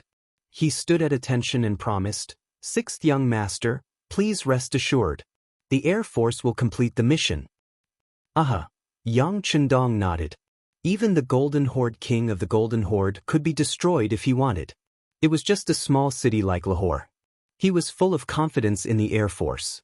After giving Tianyu a look of trust, Yang Chendong's gaze fell on the two commanders of the cold front. You two should also go and prepare. It will not be long before the enemy breaks through. That will be the time for you to show off your power. Remember, capture them alive if you can. We do not have enough manpower right now. Yes. Xiaofeng and Ling Daqiang did not show any disappointment. Capturing captives had always been their strength. As for not being able to get the credit, it could not be helped. After all, the Air Force could fly in the sky. After the 5-star army arrived, they began to make preparations. But because it was already late, and considering the problem of the hot air balloon taking off and being surrounded on all sides, they had to rest for the night. On the city tower of Lahore, Shingle looked bitterly at the 5-star army's encampment that stretched for more than 10 miles outside the city. They finally came, and as soon as they arrived, they surrounded the city and put on a determined look. Did they not know that Lahore would not be easy to attack under his long-term preparations? Weren't they worried that if they stayed here for too long, once the Indian army reacted, not only would the 100,000 cavalrymen be chased out, but the more than 100,000 five-star soldiers outside the city might also be chased out? Forget it. Since you must attack the city, let's see who has more means. Shingle shook his head and walked down the tower. At this moment, he did not have much worry in his heart. In his view, although the five-star army had more people than him, they did not have enough of an advantage. Under his early preparations, it was really impossible for these people to attack the city. Thinking of the bows, arrows, kerosene, sleepers, boulders, and other things that he had prepared in the city, he was relieved. That night, Shingle had a good sleep. In his dream, he saw the five-star army failing to attack the city. In the end, the Indian army finally reacted and chased the five-star army away. In the end, the dream was still a dream. At dawn, the guards woke him up. After breakfast, Shingle walked up the tower in his general's armor. He knew very well that the five-star army would definitely launch a siege today, but he did not know if it was mainly to test the waters or if they would really attack fiercely. He had heard that the five-star army used powerful artillery, but he did not know how destructive those things were. Shingle, who did not even know the power of artillery, was indeed a little ignorant. If he had seen the way the five-star army's firearms attacked a city, he would not be so confident now. Of course, it was precisely because of the help of these firearms that attacking a city was a piece of cake for the cold front warriors. In front of powerful artillery, what was the difference between the so-called strong walls and paper? The weather was good and very suitable for flying. In the morning, Division Commander Sun Lixing commanded a total of 50 hot air balloons to rise into the sky. He also personally boarded a hot air balloon and commanded the battle from the sky. The territory of Lahore was not very large. There were only 60,000 soldiers and less than 100,000 civilians. It was not worth using too many hot air balloons. These 50 hot air balloons were enough. Military supply de Ming will be finished next month. I guarantee that it will be finished at least 3 to 4 chapters a day. Please read it without worry. The new book, Duke Fierce, will be officially published on the novel website today. You are welcome to read it. At the same time, please bookmark, recommend, and click the new book. Your support is the greatest encouragement to the prodigal son.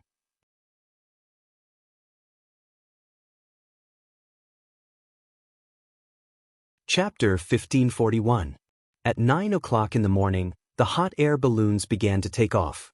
One after another, the bombers, filled with black oil, began to move in the direction of Lahore. On the city gate tower, a group of Kiliarchs followed by Sinjar. They were currently patrolling the city gate tower. In Sinjar's eyes, this first battle was especially important. Whether or not they could suppress the arrogance of the five-star army would determine whether or not they could take the initiative in the next battle and defend the important city of Lahore. Look, what's that? In the sky, above our heads, what's that?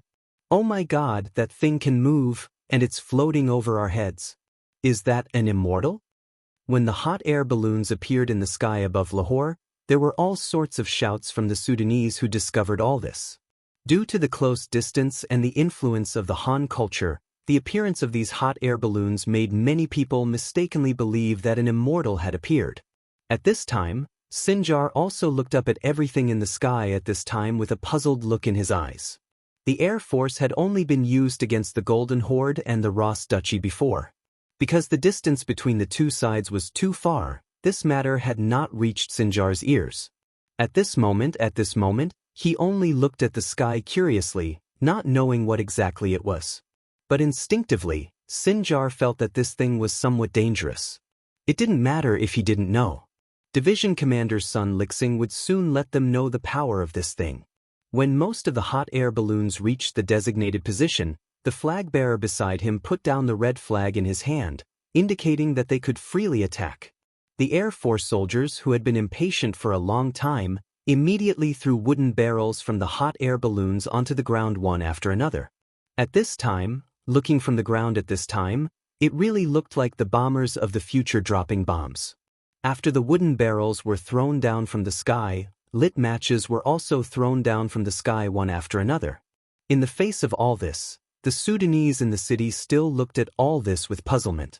In their eyes, the lethality of the wooden barrels was extremely limited. They were too small in size and had low damage. They were even more threatening than the primitive catapults. Of course, this perception would soon be overturned. When the wooden barrel fell to the ground, a large amount of black liquid flowed out. When the fire starter fell to the ground, both sides quickly fused together to form huge balls of flames. That kind of scorching feeling, that kind of destructive power began to be astonishingly revealed. The black oil that could not be extinguished with water grew bigger and bigger, incinerating everything it came into contact with. As more and more houses and even some granaries containing military rations were set ablaze, Xianxia and the Sudanese soldiers in the city began to panic. For the sake of the mission, they could see the people's houses being destroyed, and they could also see the people being burned to death right in front of them. Even if it was war, would there always be sacrifices? However, when they saw that even the rations were destroyed, their expressions changed drastically. Without food, it was the same as having no food. How could people defend the city without eating? Put out the fire quick! More and more soldiers were pouring water onto the black oil with all kinds of containers. Not only did the water not extinguish the fire, it only made the fire burn even more fiercely. This kind of scene that completely overturned everyone's perception made Xianxia feel a sense of helplessness in his heart. Originally, he wanted to have a good fight with the 5-star army and see how powerful the enemy's cannons were. But now, there was no need for the 5-star army to do anything. This fire had completely destroyed the city. Not only were their belongings destroyed, but even their fighting spirit was burned away. He could not wait any longer. Otherwise, he would not be defending the city. He would die here with the city. The 60,000 soldiers in his hands were the most powerful force in the Sultanate. Once the country was lost, Xianxia decided to sacrifice the soldiers to protect the general. He did not want to defend the city anymore. He wanted to rush out and retreat to the capital city of Delhi to rebuild the defense line there. After deciding to abandon the city, Xianxia ordered the generals under him, "Retreat, retreat immediately. Take whatever you can and prepare quickly." The generals, whose fighting spirit had long been burned away by the fire, did not object when they heard the military order. Everyone dispersed and began to assemble their own armies, preparing to choose the nearest city and charge out. Considering that the outside of the city was already surrounded by the 5-star army, no one knew which was the safest. Xianxia simply did not arrange a path for everyone to rush out. He wanted to see if the 5-star army could stop them. How many people could they stop? It's about time. Everyone, get ready. The soldiers of the 5-star army who were guarding the 4 cities saw the raging fire in Lahore and began to prepare to prevent the enemy from rushing out. Yang Chendong's arrangement was very simple. Under the premise that they did not know which city gate the enemy would rush out from, he divided the 2 divisions of Cold Vanguard into 4 groups. There were at least 2 Cold Vanguard regiments in front of each city gate. Behind them were cavalry soldiers with sabers in their hands. As long as the Cold Vanguard soldiers used their muskets to scare the enemy, the cavalry soldiers would rush out to capture the captives. With the Cold Vanguard soldiers as the vanguard, Yang Chendong was not worried that the enemy would rush out. He had already asked around. Among the 60,000 Sudanese soldiers, there were only 10,000 cavalry soldiers. The rest were infantrymen. Infantrymen did not have the ability to move quickly. As for the 10,000 cavalry soldiers, if they really rushed out, the 2,000 black cavalry soldiers beside him would teach them a lesson. At this point, Beta Persei had already prepared with Qiu Vi, Dao Shao, Ba Daojiang and the others. Yang Chendong was sure to take down the 60,000 Sudanese soldiers. The only difference was how many captives they could capture in the end. Xianxia, who was completely unaware of this, was already preparing to rush out of the south gate with 10,000 cavalry soldiers. The reason why he chose the south gate was intentional. If he had to choose to return to the capital, the east gate was undoubtedly the closest. However, he did not choose it because he wanted to catch the 5-star army off guard. As long as he rushed out of the city, he would only need to adjust his direction slightly to turn east and rush back to the capital. With 10,000 cavalry soldiers, he rushed out while the fire was still burning in the city. When the southern city gates suddenly opened, the eyes of 2nd Division Lung Feng, who was guarding here, lit up. The reason he was guarding the south gate was because he was taking a gamble. Even the 6th young master did not know about the enemy's plan to break out. Who else could? Picking a random gate to guard was mostly a matter of luck. Xiao Feng's eyes lit up when he saw more and more cavalrymen running out of the gates. He knew that there were only 10,000 cavalrymen in the city. Now that he had caught such a big fish, how could he not be happy? Everyone, get ready for battle. Machine Gun Company, prepare enough bullets. Don't be afraid of wasting bullets. Immediately send someone to report to the 6th young master that the enemy cavalry has appeared at the south gate. Quick! Xiao Feng continuously gave out orders. He also walked to the front of a heavy machine gun and placed his finger on the trigger. He was ready to enjoy himself. Among the cavalry soldiers, Sinclair was completely unaware of all this. Even though he saw the 5-star army when he opened the gate, he did not hesitate to give the order to attack. Since there were 5-star army outside the 4 cities, he just had to choose the enemy in front of him to attack. Charge! 10,000 cavalrymen poured out of the city gate, forming a huge aura. It was said that more than 10,000 soldiers were boundless. When these 10,000 cavalrymen formed a line and overlapped each other, the impression they gave off could be described as majestic. If it was a timid person, not to mention counterattacking, it would already be considered good if they could stand there without trembling. However, when the same formation was placed in front of the experienced soldiers of the Cold Vanguard, it was like a child's play. They did not forget that the 6th young master led 2,000 black cavalry soldiers and defeated 100,000 Baiming Liaodong heavy cavalry soldiers. That was what the Cold Vanguard soldiers should have done. After that incident, many people were envious of them. If the 6th young master could defeat 100,000 cavalry soldiers with 2,000 soldiers, wouldn't it be too easy for them to defeat 10,000 soldiers with 4,000 soldiers? Therefore, none of the soldiers showed any fear when facing the enemy cavalry. On the contrary, they were all filled with battle intent. They only felt that the enemy had sent too few cavalry soldiers. As the commander, Xiao Feng was also very excited. When he saw that the enemy cavalry had all left the city and started charging, he shouted to the messenger beside him, "Order the artillery battalion to fire. Scatter the cannons and fire 2 shots at the front. Disrupt the cavalry formation." The reason why cavalry had a crushing advantage against infantry soldiers was because of their collective charging formation.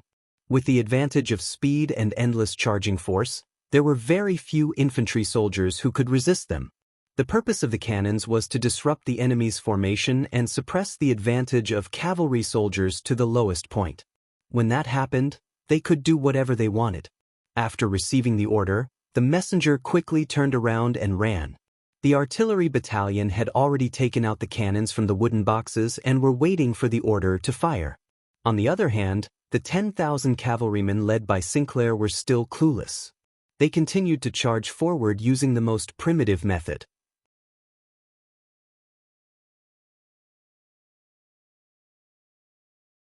Chapter 1542.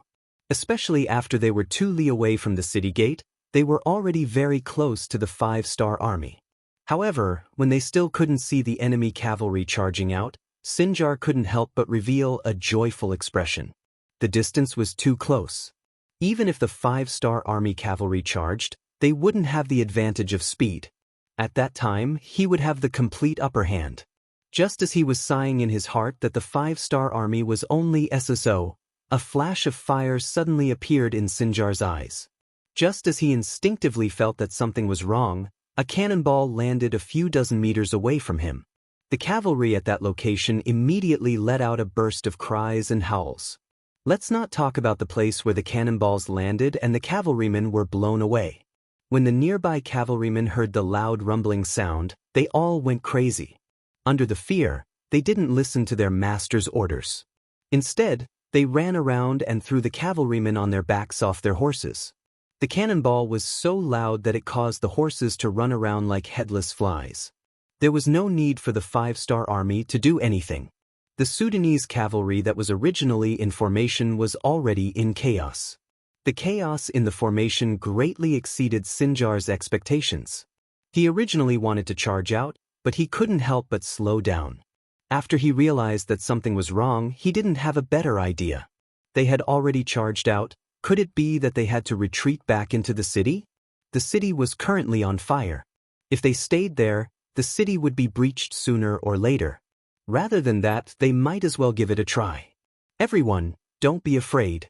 Continue to charge. As long as we charge out, we will live. He shouted loudly to boost the morale of the army. This shout finally stopped the chaos in the cavalry. Of course, the most important thing was that the cannonballs had already been fired. After the cannonballs stopped, the cavalry seemed to have regained their spirit. When they saw that the five-star army was less than 2 li away from them, in order to survive, they mustered up their courage and ran forward with all their might. Don't be in a hurry. Fire after 300 meters. Seeing that the enemy cavalry was no longer as imposing as before, Commander Xiaofeng felt even more confident. He chuckled and spoke unhurriedly. The effective range of the 95 style was around 400 to 500 paces. If the wind was blowing, it was possible to hit further away. At 300 paces away, anyone who was hit by a bullet would be severely injured, if not killed instantly. The 2 regiments of Cold Vanguard were not in a hurry, but the Sudanese cavalry were excited. They thought that the five-star army was at their wits' end, and they charged forward bravely with the desire to live. Quick, there are less than 500 steps left. Victory is right in front of us, ha! Protected by his bodyguards, Single, who was riding on his horse, returned to his usual self of strategizing. His experience on the battlefield told him that at such a close distance, even the five-star army's cavalry would be restrained by him. He could almost see victory waving at him. 450 steps. 400 steps. 350 steps. 300 steps. Fire! When they were 300 paces away, Commander Xiaofeng's voice thundered. The Cold Vanguard soldiers who had been waiting impatiently for a long time were waiting for this order. The light and heavy machine guns, coupled with the 95-style rapid fire, rained down on the Sudanese cavalry, causing them to fall to the ground one after another. Under the dense barrage of bullets, no one could break through this layer of obstruction and take a step forward. When the bullets hit a person or a horse, the Sudanese cavalry fully understood the principle of courting death by charging forward bravely. Unfortunately, it was courting death. Whoever charged faster would die faster.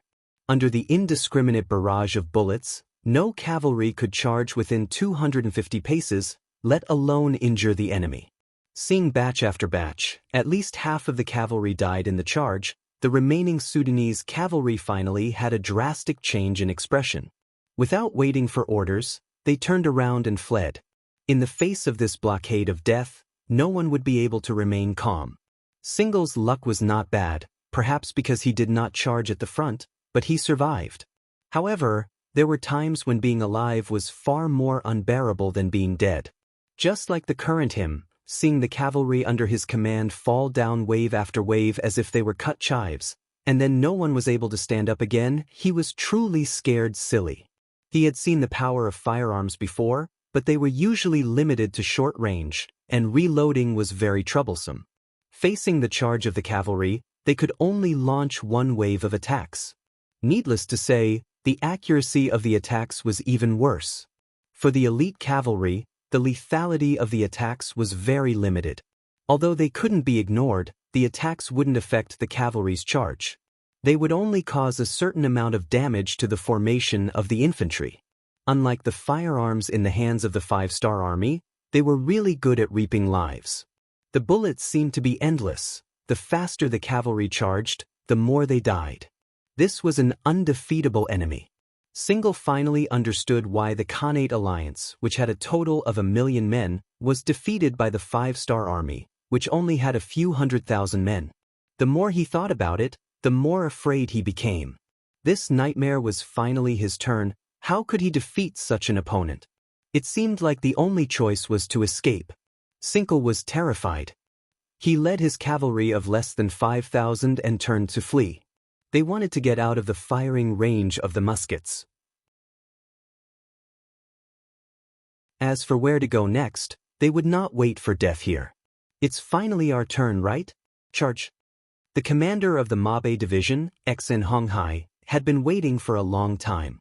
Seeing the enemy cavalry start to flee, about to escape the firing range of the guns, he laughed and led the cavalry of the Mabe division to charge.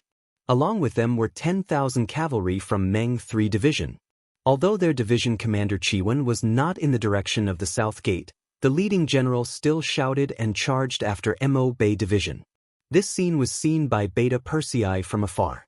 At this time, there were 1,000 fully armed black cavalry behind him. Fuck, who ordered them to charge? Hurry, hurry, or we won't even get to drink soup. Beta Persei was anxious. He rushed over as soon as he heard the enemy cavalry rushing out from the south gate, but it seemed like he was still one step too late. Charge! There were firearms waiting to reap his life.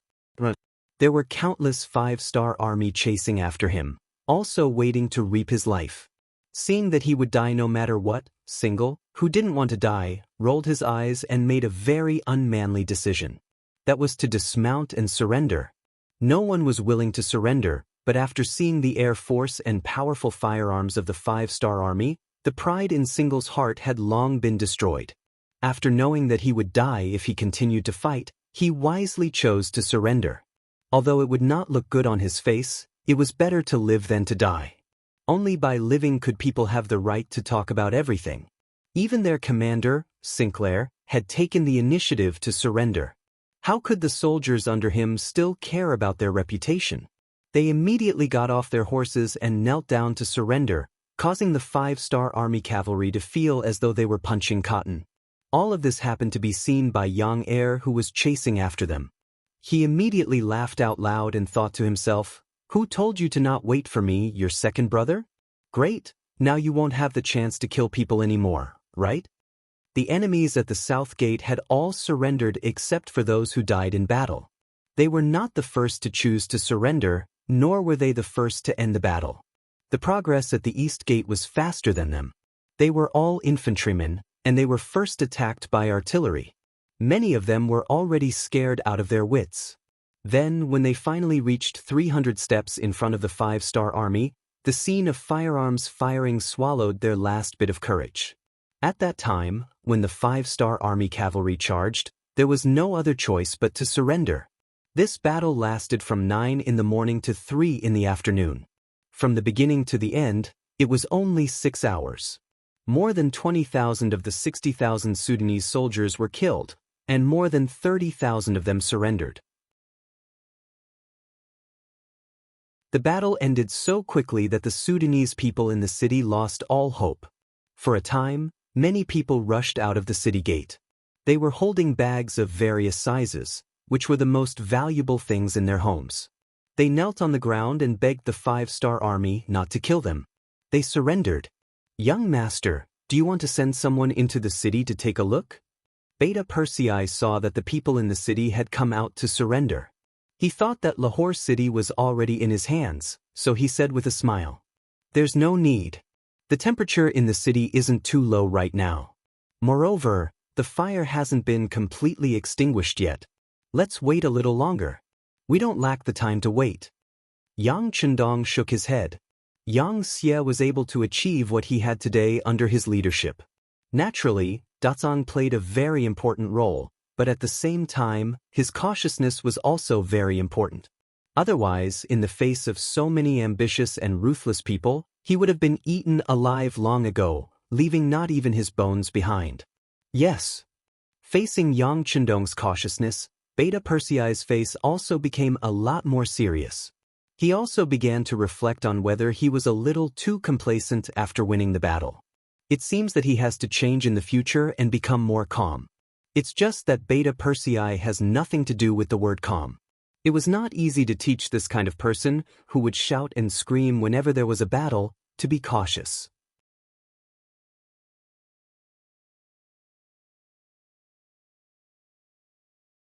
Chapter 1543. The city of Lahore changed hands just like that. Because the five-star army had set up an encirclement in advance and did not let any enemy escape, the news did not spread. It was likely that many people were still hoping for a counterattack. The Indian army was the most typical example. The world's first cavalry army and the first cavalry army were like two meteors that streaked across the sky. They entered the Indian territory at lightning speed and took over the important border city of Tultan. Next, they split up and attacked from two directions. In a short period of time, they caught the Indian army off guard and took over a dozen cities. When the news reached the capital of India, King Jawaharlal Nehru was really shocked. He originally thought that the appearance of the five-star army would lead to a battle with the Delhi Sultanate. By then, no matter who won or lost, he would be able to act according to the situation.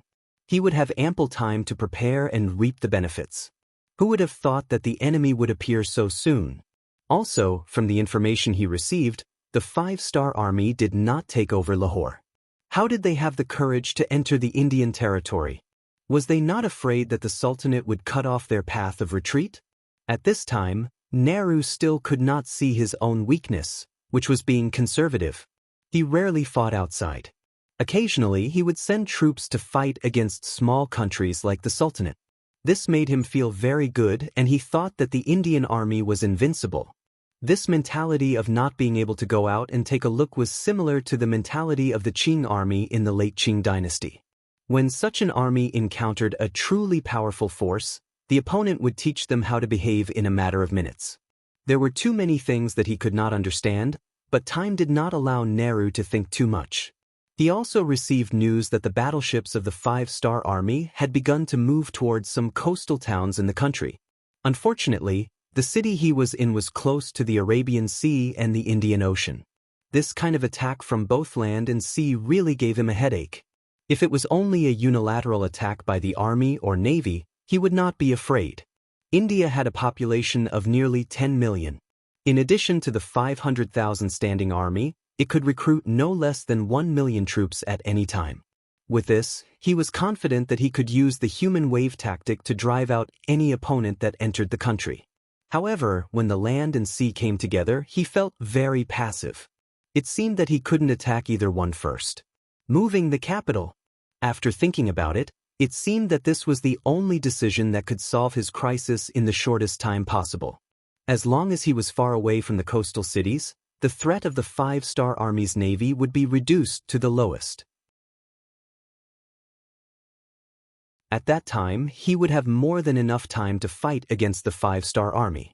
Moving the capital was a huge matter and involved too many things. It wasn't something that could be done just because one wanted to.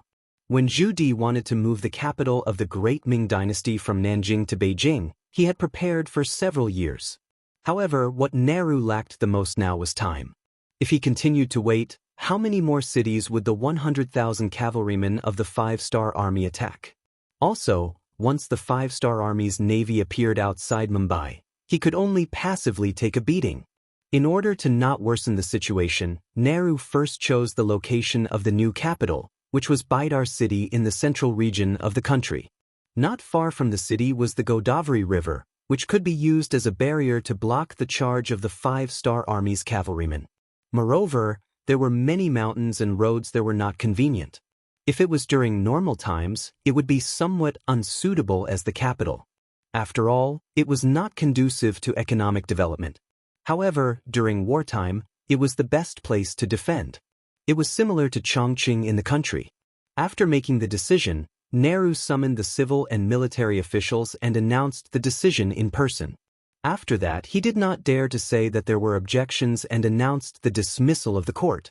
He also needed time to arrange everything. For example, the number of concubines and children in the palace was quite a lot. The sudden move of the capital shocked many people. For example, most of the officials had bought a lot of properties in the capital. Those were things that could not be taken away. Now that the capital was suddenly moved, what were they going to do with those things? Those were immovable property that could not be taken away. Usually, when Nehru, as the king, made a decision, his subordinates usually did not dare to oppose it. After all, it would affect the dignity of the king of the country. However, when an order involved the interests of the majority, it was difficult to carry out the order even if it was given by the king. Just like in India at this time, the officials actually collectively opposed the move of the capital. So much so that the palace began to make preparations. However, the officials were stubborn and refused to budge. Time was wasted like this. Due to the failure of the government order, not only did it buy more time for the five-star army to arrive, it also caused the situation in India to become a mess. Nehru was indeed an ambitious and ruthless figure. Seeing that his officials did not listen to his orders, he angrily led the people in the palace and went straight to Vidal city, leaving more than 80% of the officials in Mumbai. Originally, he wanted to kill one or two of them to intimidate the others. However, he was afraid that if he really did that, it would cause internal strife and cause everyone to oppose him. So, he had no choice but to do it. The king actually left, bringing only the members of the royal family and less than 20% of the obedient officials with him. When the news spread out, the officials became a little anxious. They were blaming themselves for pushing the king too hard. Should they lower their heads and follow the king when he left? State Preceptor Xiao Han stood up and publicly said that moving the capital was an important matter for the country. How could it be done just like that? The king's action was mostly to throw a tantrum. As long as the officials did not leave with him, it would not be long before the king would definitely return. When the time came, everyone would collectively go forward and admit their mistakes, and the matter would be over. The state preceptor's words struck a chord in the hearts of some people. For a time, they followed him. As the state preceptor, Xiao Han enjoyed a very high status in India. Now that he stood up and said these things, many people thought that they had found the root of the problem. As a result, even if the king left the capital, the officials still had no intention of following him. How would they know that some of Xiao Han's actions had already incurred Nehru's dissatisfaction? Xiao Han was the one who had previously prevented him from helping the Khaganate send troops. Because of this, Nehru had long thought of replacing him. If it were not for the change in the situation, George would have been arrested and punished by now. Nehru knew this, but the officials did not.